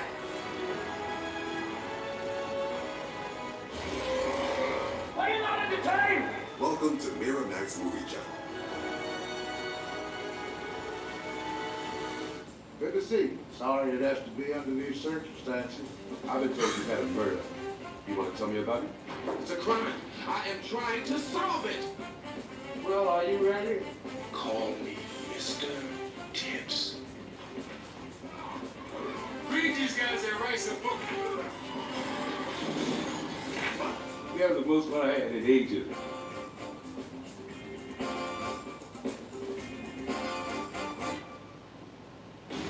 On the highway through hell, the last line of defense is a heavy rescue team ready to tackle any disaster. Because closure is not an option.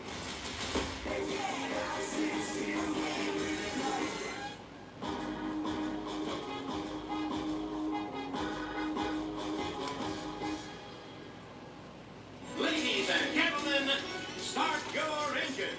What kind of race is this? It's all done with shopping carts. You race through a supermarket and things go flying into your cart. It's wonderful. It's wild. It's amazing. Let's face it. You never know what's going to happen on Supermarket Sweep. Who's got the rich crackers? Okay, you're on. Who's got the Sunny Delight? Okay, you're on. And who's got the fruit of the foot? Okay, and you're on.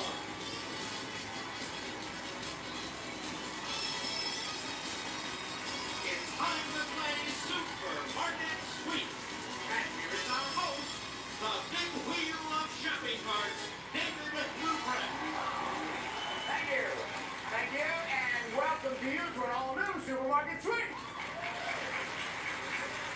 Of course, it's all new because we've come up with some new games to help you guys build up your sweep time. So as always, we're going to get started by giving each team a free 1 minute and 30 seconds to use in the big sweep. There it is. Now it's time for our first game, the mini sweep. One of you can pick up an extra 10 seconds and hopefully a cash bonus. Whoever's going to play first, get your hands on your buzzers. When you need a little chocolate candy bar fix, take a sweep down the aisle and find, Shelley? Twix. Twix candy bar, yep. Find a caramel cookie called Twix. Okay, Leslie. Shelley got the Twix for the 10 seconds. Now you have to go out there and get $50 by finding the specially marked Twix and getting it back to me within 30 seconds. Do it in 20 seconds or less, I'll double that to 100. You ready? Yes. Got fast, and go, Leslie!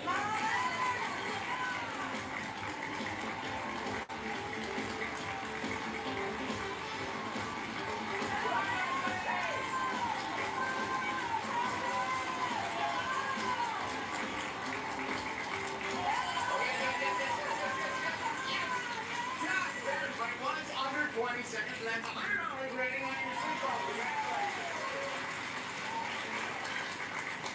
All right, Leslie, you just relax for a second. We'll see who our other players are. Hi, Bobby. Hi. You are a student of what? I'm a senior at Cal State University Northridge, majoring in liberal studies with a concentration in kinesiology. Right here in Southern California. And how do you know Jada? Jada's my friend. We met in the kinesiology class. Oh, and so you're also a student at Cal State? At Cal State Northridge as well. Okay, now, Michael, you are a loan officer. That is correct. And how do you know Mark? He's my brother. Younger or older? Younger. Did you beat up on him?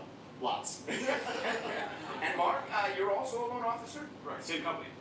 Yeah, work together. And what's this about you dressing in drag? In college, I got rid of an undesirable roommate via wearing a dress. I see. Did it have anything to do with Michael beating up on you when you were Maybe. All right, now, Shelley, you are a transcriptionist. What is a transcriptionist? I do administrative work typing from home. And how do you know Leslie? She's my daughter? You've known her for a while. Yes. And Leslie, what do you do? I work in retail. I work at a toy store. Great, you guys ready to play the game? Yeah! Let's go! Okay, we're going to give our first players a chance to pick up some extra seconds. So that means that Michael, Leslie, and Jada, we will see you all a little bit later. Now, we are going to test your dollar sense. Let's look at these three items from our shelves. We have a 14-ounce jar of Mrs. Fanning's bread and butter pickles.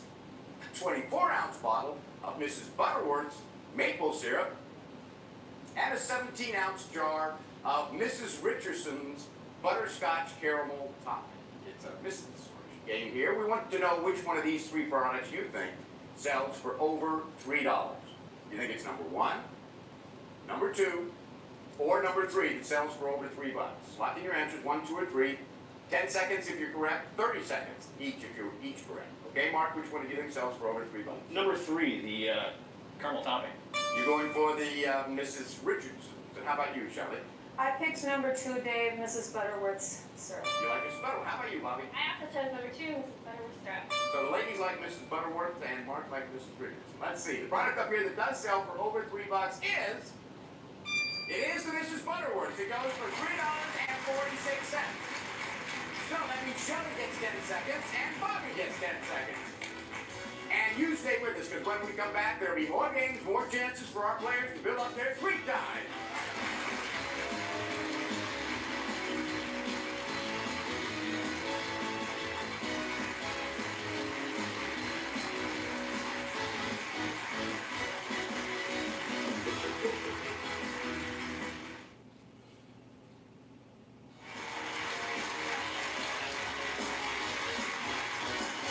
Welcome back to Supermarket Sweet. Oh boy, now it is time for our 30-second shootout. So Bobby and Jada, you're up first. Come on over here. So Jada, you are going to give me clues, right? Yes. All right, I have a card for you. Now each of the words on this card, the first letter spells out a brand name from our market. Now you can use whatever clues you want to get Bobby to say each of the words on this card. Every time she says one of those words, you're going to be adding another letter. If you can't come up with one, say pass and we'll move on to the next. After 30 seconds, the clues have to stop, but it's 30 seconds if you do get it right, okay? And start. Not hill, but Hill. Mountain. not hill, but Rain. okay. Snow. Pass. Snow. Pass. Grits. Oh, yeah. Okay. O. Prunes. Raisins. Okay. R. Not you, but Me. M. what do you listen with? Ears. Hormel. E. And not tall, but Short. big. Little. All right. L. And back to not hill. If you could do good, you go to.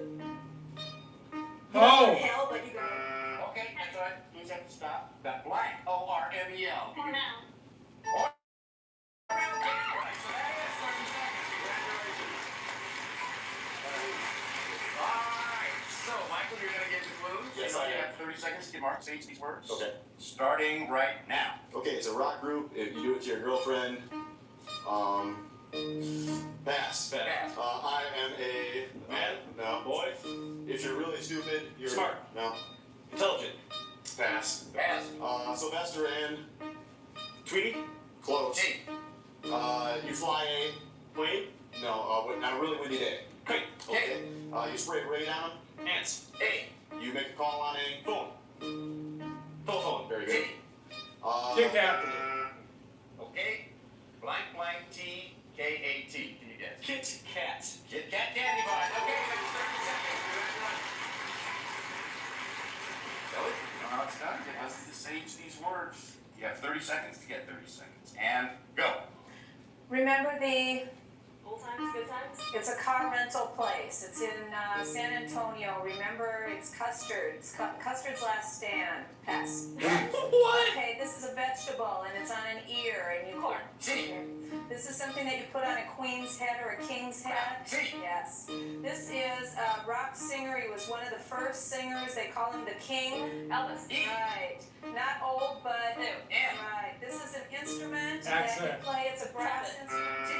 Okay. Accent. Blank. C-C-E-N-T.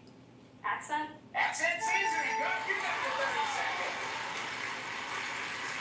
All right. Well, everybody got 30 seconds there. It's still a very close game. It's time now for the round robin game. We're going to play scrambled letters. It's your last chance to add time to your sweep total. Your partners stand by because you're all going to be up next. Now, I'm going to show you a scrambled brand name and then give you 3 clues relating to that product. Each correct answer, of course, is worth 10 seconds, and there are 6 of these. So the next 60 seconds are up for grabs.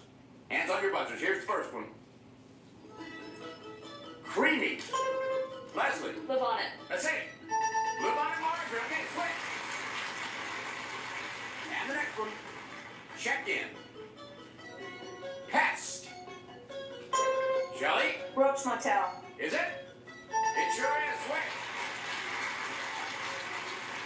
next one, Italian cooking.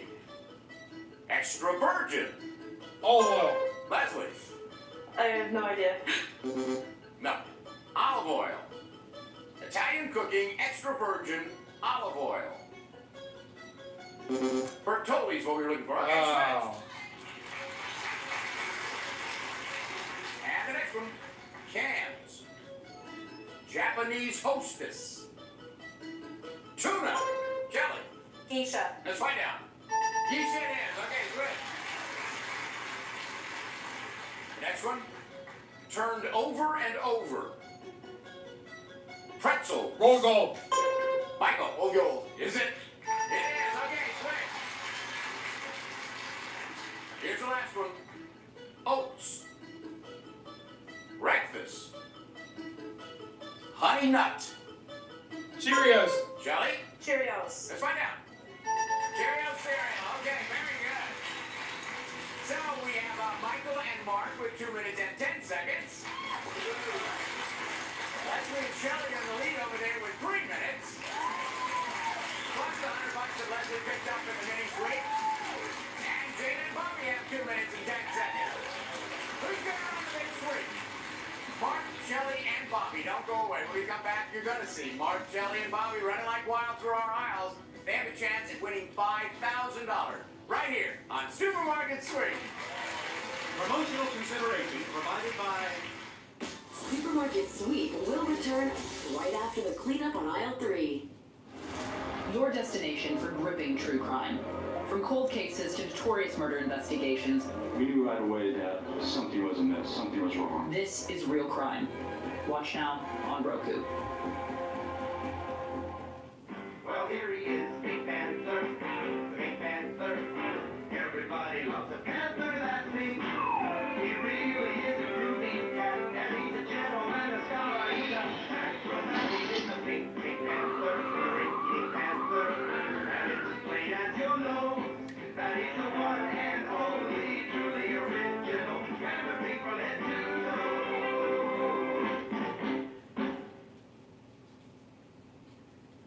Hey, what's up? It's 50 Cent. My channel, 50 Cent Action, is where you gotta be. There's a war humans don't know about. This is a whole other level of insane. You know what you are, what you're made of.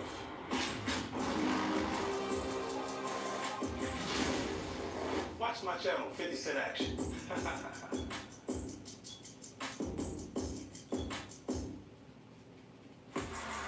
Swerve Sports is where women rule the game. Are y'all ready for this greatness? From the first whistle to the final cheer, we bring you the toughest fighters and the fiercest rivalries. The showdown, the winners, the champions. We bring you together. For basketball history. Because when the game is on, everybody belongs in Swerve Sports. Are y'all ready for this greatness?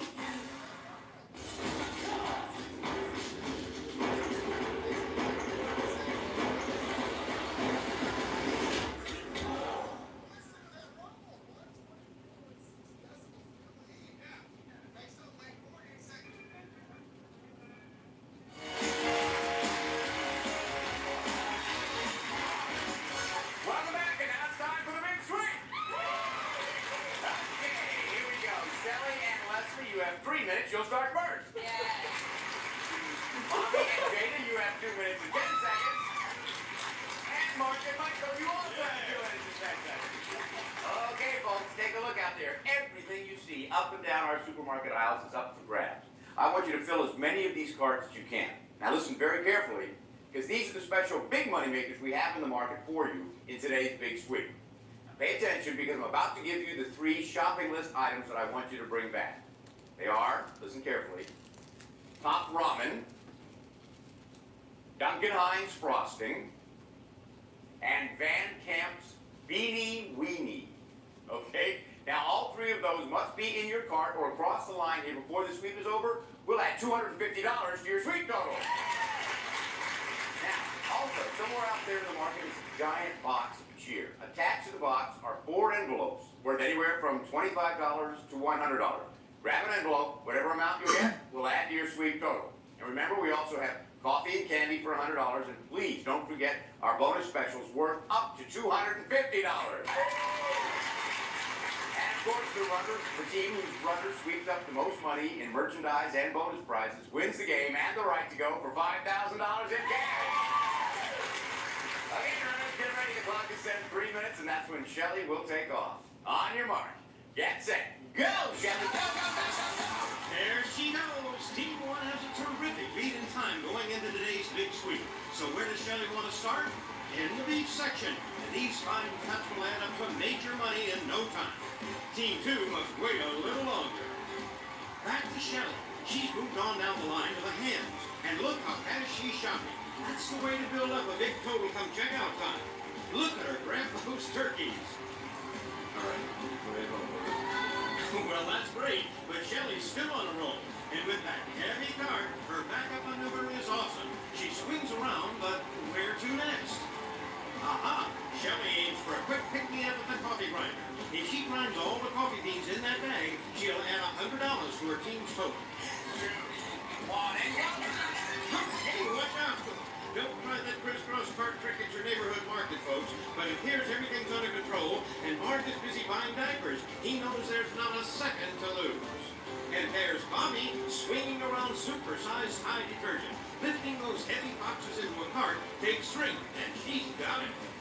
Meanwhile, the coffee grinder is taking its sweet time. Oh, look, Shelly lends a helping hand. And over the beauty care aisle, well, that's Mark making quick work of boxes of lotions. And speed shopper Bobby is tossing in deli hams. Physique hair gel is priced at $7.79. Whoa, there goes Shelly darting past. And she's discovered Citrusel powder, a great find at $14.29 each. Wow, Bobby is certainly burning up calories in this sweep. She goes for the heaviest items like those jugs of antifreeze. With Gina cheering her on, Bobby's doing some more heavy lifting. Those are 40-pound sacks of dog food, the heaviest items in the market. Bobby is amazing. And we've got lots of amazing players in today's sweep, like Shelly. And look, she's just found a Chips Ahoy bonus. Good for her. Mark is still following his clever no-back strain strategy, earning big totals with lots of big-ticket items at very small sizes. Back with a fresh card, it's Shelly, and she's taking her turn at the diaper shelf. Remember, Shelly's been shopping almost a whole minute longer than the others, and that bending really gets tough. There's Mark grabbing an envelope from the giant box of cheer. Good. And most important, he put it into his cart so it'll count. Now, Bobby's at the hams, and as she shops, the clock is ticking away. Shelly's trying to weigh candy. Anything between 98 cents and $1.02 will do. Up too high. Just one ought to do it. Well, we'll see later. With seconds to go, Bobby grabs an envelope. And she's excited, but she better put that in her cart. After all his medicine shopping, Mark has finally made it down the meat aisle. We're running out of time. But what's that in Bobby's hand? Oh dear, it's the envelope. And time's up. Okay, everybody, come on back. Thanks, Johnny. All right, the official checkers are standing by for a few seconds. We will find out which of these teams has the highest total, which team is going for the $5,000 in cash. It's hidden out here someplace, just waiting to be won. So stick around.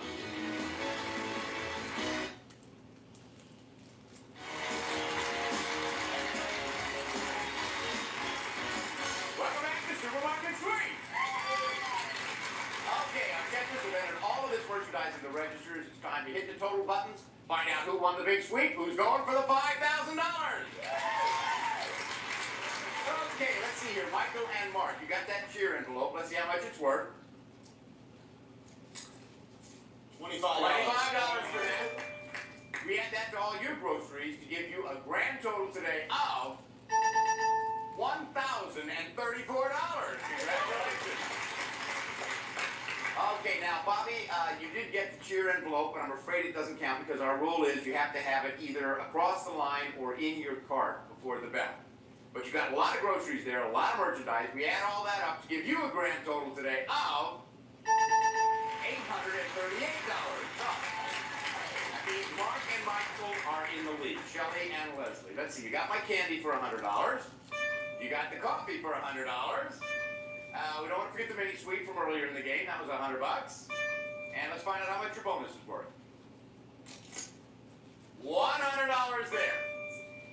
we add all of that to your groceries, if your grand total is higher than $1,034, you're going to be out looking for $5,000. If not, it's going to be Mark and Mike. Hey guys, let's build it. Your grand total with your groceries is $1,155. Ladies and gentlemen, thank you all for playing. It's great having you here. We have some wonderful gifts for you. Okay, you two. Now, there's $5,000 in cash waiting for you out there. You have a minute to find the 3 clues to help you out. Now, before we started, you chose bonus envelope number 2. The clock is set. Are you ready? Now remember, you have to have your hands on the money when the bell rings. Here's your first clue. As soon as I read it, the clock is going to start counting down. Good luck. Eating all that stolen, spicy food made this one klepto dismal. So he swallowed down a big pink gulp of...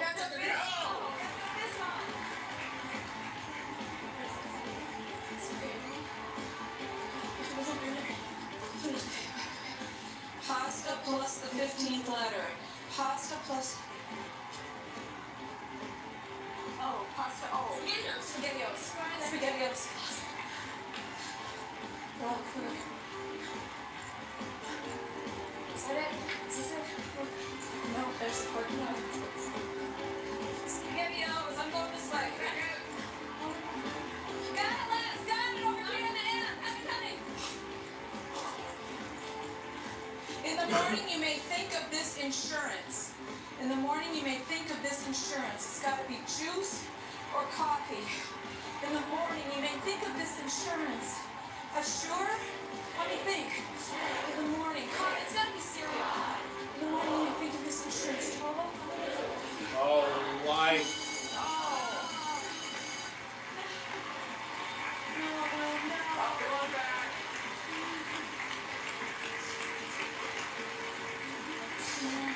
Heartland. I don't know.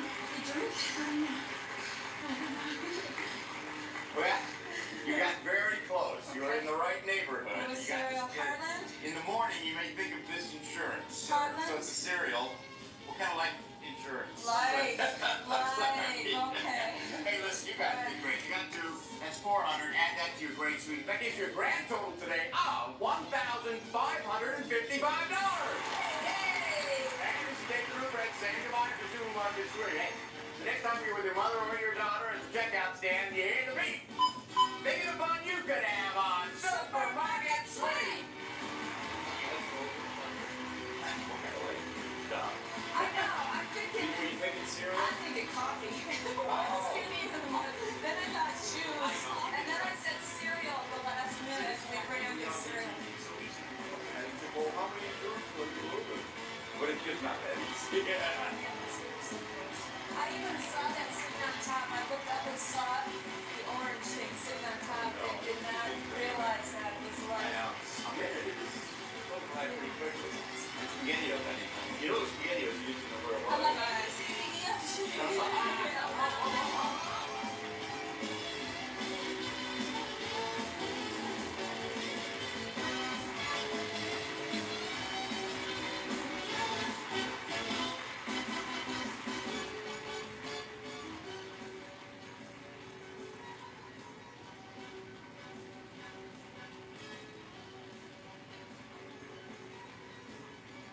This is Johnny Gilbert for Supermarket Suite. Supermarket Suite has been an Al Howard production. Contestants Hey, guys, ready to play? I hope you brought all your shopping skills because you know you're going to need it. and canned goods. Get my juices flowing. Supermarket Suite changed grocery shopping forever. But please, don't try this at your local store. Whoa! It's a battle out there, folks. Classic 90s Supermarket Suite. Yes.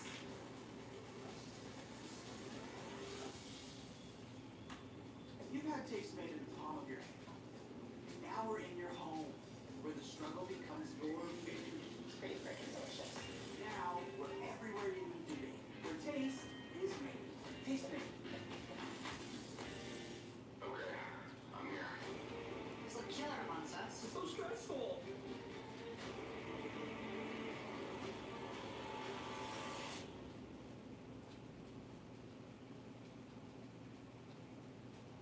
Well, today is the ultimate. Someone has slipped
bread from a jar of Mark. Miracle Whip. You got it, Mark. Miracle Whip. Okay, Nancy, Mark earned the 10 seconds. Now you have a chance to earn fast $50 by finding an especially marked Miracle Whip and bringing it back to me within 30 seconds. 20 seconds or less, I'll double that to $100. Okay, so shop fast and go.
Chose number one too high. You indeed chose number one. Everybody thought it was too high. Well, let's see.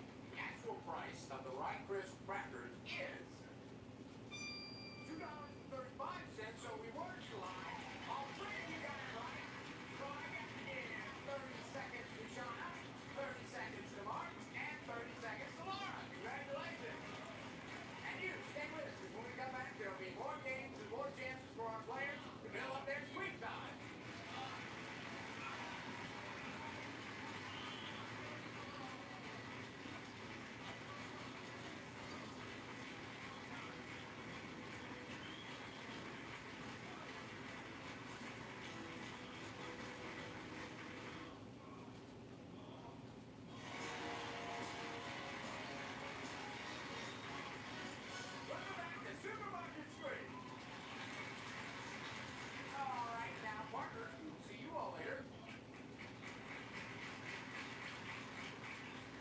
Here's a game called Three Right. I want you to take a look at these 6 items. We have ziti, fellini, fettuccine, barbarino, rotelli, and zucchini. Now, only 3 are correct. Each of you may give me 1 answer apiece. The right answer is 10 seconds, okay? Which 3 of those foods are types of pasta? Nancy, give me 1. Tzatziki. No. Eileen. Rotelli. Rotelli? Yep. Rotelli is a pasta. Which 3 of these are a type of pasta? Gabby. Ziti. Ziti? Yes, ziti is. Look at that. We have a 3-way tie. Here are the next 6. We have grape, strawberry, cherry, mango, lime, raspberry. Which 3 are flavors of Welch's frozen fruit? Gabby? Grape. Let's see. Yep, grape 1. Nancy, flavors of Welch's frozen fruit juice bars.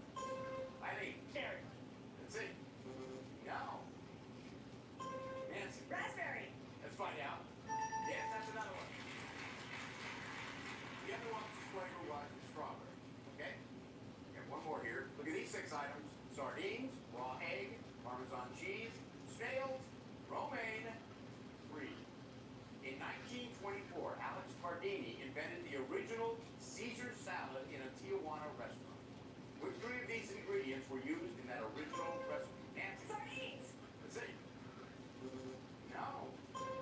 Kathy? Raw egg. Let's see. Raw egg was one of them. Eileen? Parmesan cheese. Let's find out. Yes, Parmesan cheese. The other one was romaine. You'll probably get the anchovies. Fish, but it's not sardine. Okay, now it's time to play this or that. I have a series of questions that can be answered by one of two choices. You jump in when you think you know which one is correct. If you're right, you earn an additional 10 seconds. But you have to play this game carefully because if you're wrong, you have to give 10 seconds to each of your opponents. Use the first question, hands-on buzzer. Plastic bag or refrigerator? According to Eloise, storage in which one will quicken the ripening of bananas? Kathy? Plastic bags. That's it. Okay, you get 10 seconds. Potato or tomato? Which is the main ingredient in vichyssoise? Nancy? Tomato. No, it was the potato was the right answer. So I have to give 10 seconds to Kathy and 10 seconds to Eileen. Lamb chop or hush puppy? Which of these two is made using cakes of cornmeal deep? Eileen? Hush puppy. Yeah, it is. Deep fried and fat. Next one is Las Vegas or Boston? What would most commonly come before lettuce, cream pie, and baked beans? Eileen? Boston. Boston baked beans, Boston lettuce, Boston cream pie. Here's the last one. Bouillabaisse or bouillon? Which is a clear, thin broth. Kathy? Bouillon. It is. It is. It's a clear, thin broth made with similar to chicken or meat and comes in cubes. Okay, it's time for the round robin game. Partners, get on up here. All righty, now we're going to play scrambled letters. Last chance to add time to your speech. Both partners stand by. You're going to be up next. After I show you a scrambled common food or item, now this could be anything from antipasto to zucchini. Then I'll give you 3 clues relating to that item. Each correct answer is worth 10 seconds. There's 6 of these, so the next 60 seconds are up to grab. Hands on your buzzer. Here's the first. Georgia. Eileen. Peach. That's it. That's it. Switch. The next one. On. Mexican. Laura. Salsa. Is it? Yes. Quick. And the next one. Meat. Eileen. Pork chop. Is it? Yes, it is. Quick. And the next one. Candy. Mark. Peppermint. Find out. That is. Quick. Next one. H2O. Eileen. Water chestnut. That's it. Yes, okay, switch. And here's the last one. Spread. Bart. Butter. That's it. There you go. All right, let me say around the big 3. Shauna, Nancy, and Kathy. Don't go away. When we come back, you're going to see Shauna, Nancy, and Kathy. They're going to be running like wild through our aisles because they have a chance of winning $5,000 right here on Supermarket Sweep. Promotional consideration provided by... They came, they shopped, they conquered. Supermarket Sweep will be right back. Now we got a real big show. Ed Sullivan gave us the longest-running primetime variety show in television history. For 23 years, the show offered something for everybody. The Beatles. Featuring legendary music acts. Here is Elvis Presley. Classic comedians. Oh, Twiggy, get me out. And so much more. Watch the Ed Sullivan Show now on the Roku channel. Welcome to the Tony Robbins Network. This is your destination for growth, for transformation, for breakthroughs in every area of your life. You'll find original series here such as Your Extraordinary Life Playbook. You're not making progress, you're not growing. The Winner's Edge. Every one of us is a fighter. Elevated minds. It's okay to feel the pain. What's not okay is to suffer. Breaking through. It's healing. Get to the right place. Get ready to elevate your life here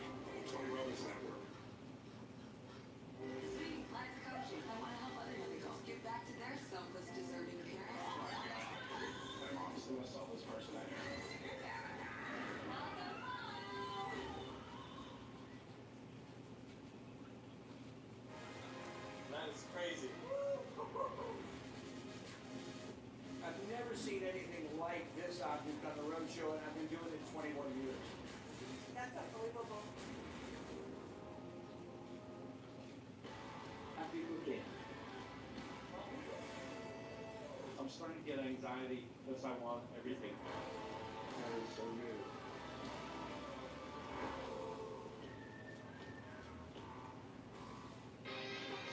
This is Rise Sports Network, the home of champions, legends, and all the heart-pounding action in between. Every moment, every game, every victory. Tune in and feel the rush. Rise Sports Network.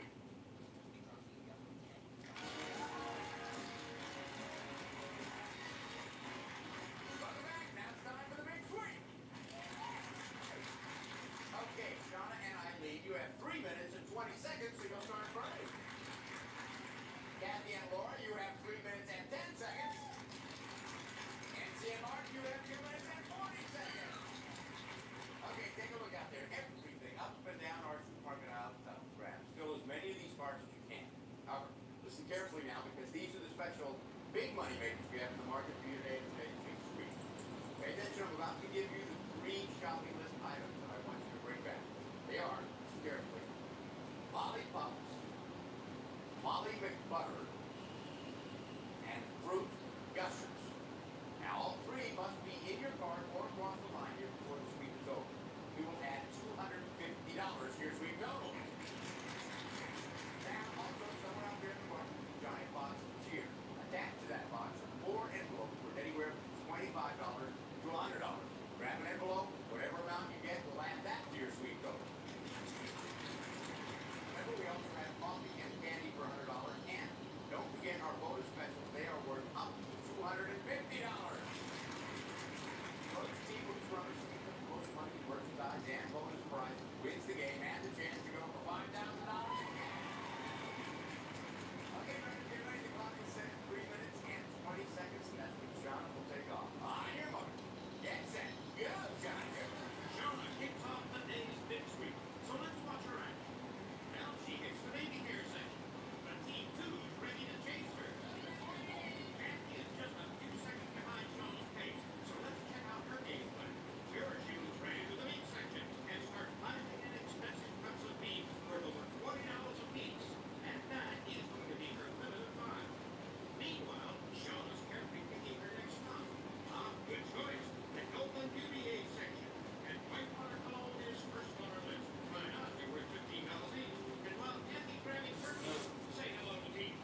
much your bonus is worth? $100 for that. So we add that $225 to your groceries to give you a grand total today of $1,087. That means that Nancy and Barnabas is the lead. Okay, and Eileen, let's find out what's in your cheer envelope. $25 for that. See how much your bonus is worth. And Chiquita Banana is worth $50. Now we add all that to your groceries. Your grand total is higher than $1,207. You win the game. If not, Nancy and Mark are going to be looking for $5,000. Let's see, your grand total with your groceries is $1,340. That was a great game and a great quiz. We have some wonderful gifts for you, okay? You two are looking for $5,000. You've got a minute to find the three clues to help you out. Remember, your hands have to be on the money before the bell. Before we started, you chose envelope number 2. This is your first clue. Your clock is set. Are you ready? Okay, now as soon as I read this clue, the clock is going to start counting down. Good luck. After Lassie saved Timmy from the well, I gave her meats baked into bone snacks called... Go, go, go, go, go!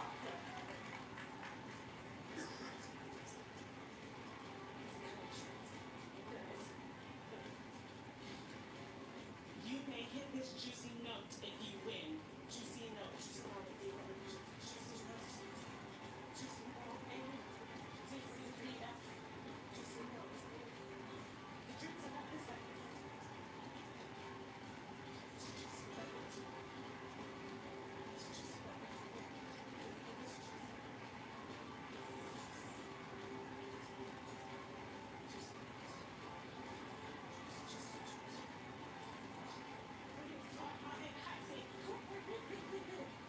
Top grade of gasoline.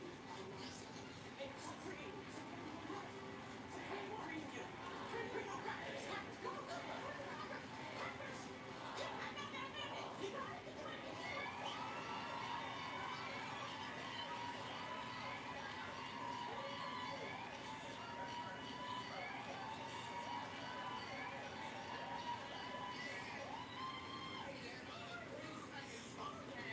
Who cares? You got $5,000. You found the premium crackers. Those are worth $5,000. You had an awesome week. Gives you guys a grand total today of $6,343.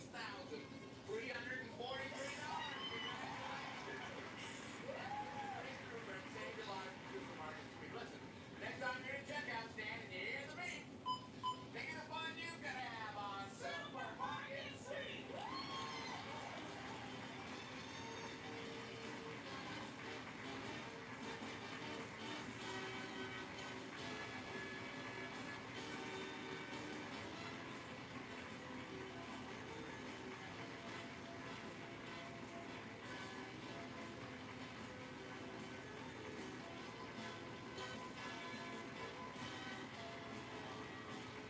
This is Johnny Gilbert for Supermarket Sweep. Supermarket Sweep has been an Al Howard production. Take 6 contestants. Mix in 1 high-energy host. Add a grocery store full of ingredients. Grab anything and throw it in your cart. Mix vigorously. And you have the recipe for the 90s hit game show, Supermarket Sweep. Put on your helmets, it's going to be a bumpy ride. It's the most fun you can have in the grocery store. I'm exhausted, I can sit back here. Supermarket Sweep.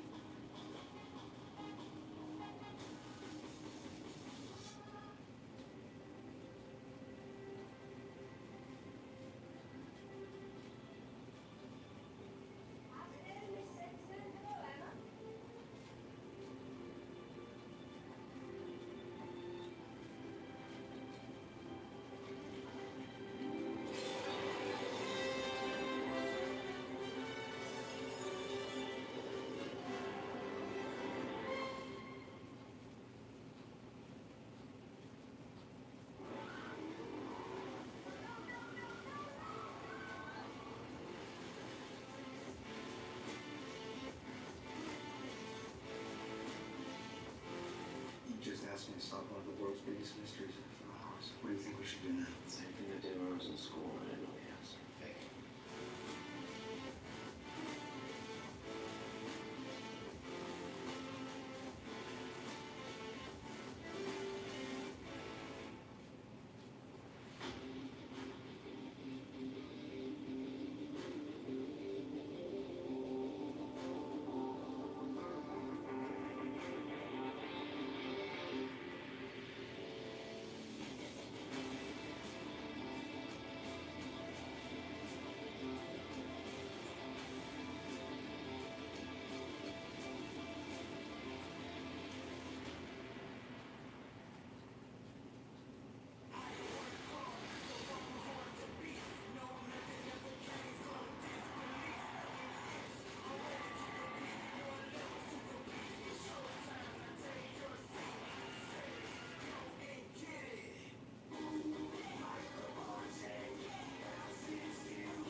been knowing Lagana for 8 years. We're really good friends. Lagaya, that's such an interesting name. What background? It's Filipino and it means happiness. Oh, see, and Peggy, you are a school teacher. I am. What grade? I teach 4th grade. And what's your favorite part? Every minute of every day. I just enjoy being with my class. Oh, that's great. And how do you know Casey? She's my mom. Of course she is. Casey. Hi. Welcome. You're just fresh out here from New York. I sure am. An interesting way of getting around town. On a Harley. On a Harley? You're a Harley lady? I sure am. What's the name of your group? Christian Motorcycle I Association. know all those Harley people have names for their group. All right. Now, Macy, you're an explorer. Yes, I order supplies and I also process invoices. And you got some other skills with very athletic. Well, I used to. That was years ago. I used to roller skate competitively. Well, we won't give you skates out there, but we're Thank just you. to get around. You know Diana. She's my sister. And you're an administrative assistant. Yes, I am. And you, what's your hobby? You like to sing? I go out karaoke with my friends, and my husband got tired of it and bought me my own system at home. So. You have your own at home? Yes. Oh, boy. You guys ready to play the game? All right, it's time for our first players to earn some extra seconds, so that means Lagaya, Peggy, and Macy. We will see you guys later. Now, for you three, we're going to test your dollar sense. I want you to look at these 3 items. We have a 4-pack of Arizona iced tea, a 13.3-ounce box of Idaho Spuds, and a 64-ounce carton of Florida's natural orange juice. Which one of these 3 do you think sells for under $2? Under $2. It's number 1, number 2, or number 3 that sells for under $2. Lock in your answers. We'll add 10 seconds to your sweep total if you get the right answer. 30 seconds each if all 3 of you are correct. Okay? Everybody locked in? Rolinda, which one do you think sells for under $2? I chose number 2. You're going for the Idaho Spuds. How about you, Casey? I chose number 1, the Arizona iced tea. You're going for the iced tea. And Diana? I chose number 2, the Idaho Spuds. Okay, you like the Spud. Well, let's see. Product that does sell for under $2 is the Idaho Spud. Goes for $1.55. So that means that Rolinda gets 10 seconds and Diana gets 10 seconds. You stay with us, because when we come back, there'll be lots more games, lots more chances for our players to build up their sweet time.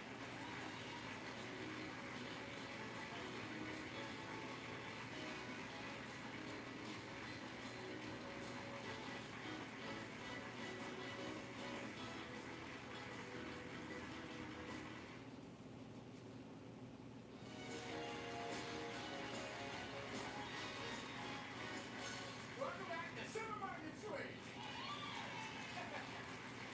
Okay, now it's time for one of my favorite games, the 30-second shootout. So Diana and Macy, you're up first. Come on over here. Okay, now Diana, on this card is a list of words. The first letter of each word spells out an item from our market. You can use whatever clues you want to get Macy to say each of the words on this card. Every time she does, you're adding another letter. Now, if she can't go up with a particular word, just say pass. We'll go on to the next one. 30 seconds, your clues have to stop. Get it right. It's 30 seconds. Okay, you have 30 seconds starting now. This is what who prepares your food in a restaurant? Chef. No, put in the name for the chef. This is the bunny that comes on. Easter. Yes. This is a pepper bird that builds a nest, so it's got a red chest and it's brown. R.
scrambled letters game. Partners, you stand by because you're up next. I'm going to show you a scrambled brand name. Then I'll give you 3 clues relating to it. Each correct answer is worth 10 seconds. There are 6 of these, so like I said, the next 60 seconds are up for grabs. All right, hands on your buzzers. Here's the first one. Candy. Butterfinger. Becky. Butterfinger. Butterfield candy bar. Okay, change. Here's the next one. Bath time. Diana. Caress. Is it? Caress. So it is. Swing. Next one. Fry. Becky. Mazzola. Is it? Oil. Swing. And the next one. Chocolate. Diana. Cocoa Puffs. Let's find out. Yes, Cocoa Puff cereal. Swing. The next one. The original. AC? Leon Perrin. Is it? The apparent marinade. Swing. All right, and here is the last one. Dip it. Bag full. Chips. Diana. Fritos. Is it? Enough chips. Okay. So, let's see. We have a guy in Belinda with 1 minute and 40 seconds. Peggy and Casey with 1 minute and 50 seconds. And Casey and Diana in the lead with 3 minutes. Let's get around the next week. Belinda, Casey, and Diana. Don't you dare go away. When we come back, you're going to see Belinda, Casey, and Diana. Guess what? They're going to be running like wild for a while because they have a chance to win $5,000 here on Supermarket Street.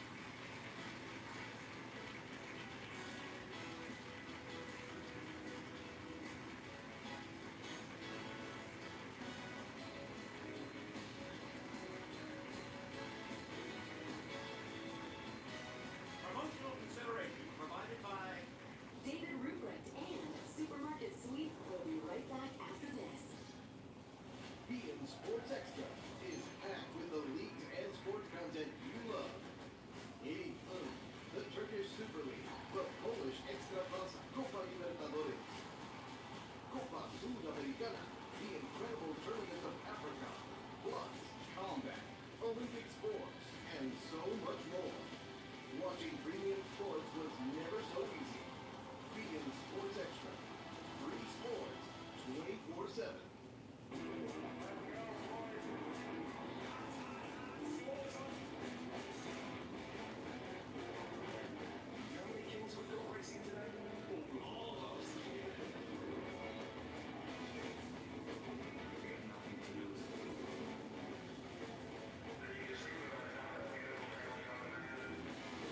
We'll do some racing this weekend. It's going to be a blast.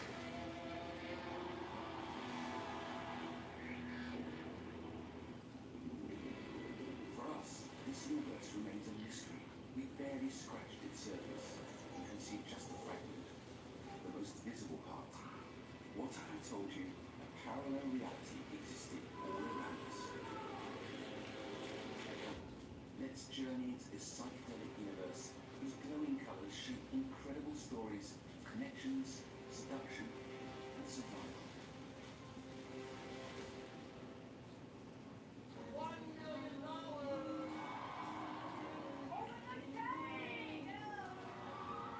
These are big pressing decisions. Deal or no.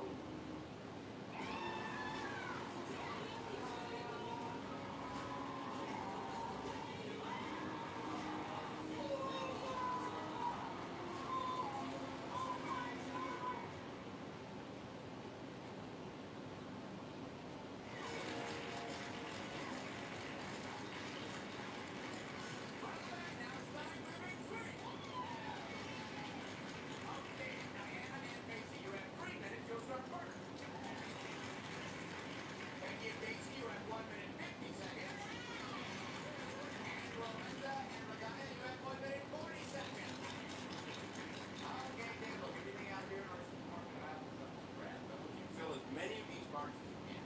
However, listen carefully now because these are the big money makers we have in the market here in today's big street. Pay attention because I'm about to give you the 3 shopping list items I want you to bring back. They are, listen carefully, Jiffy Corn Muffin Base, Shore Boy, and Glorietta Tomato Juice.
that sets the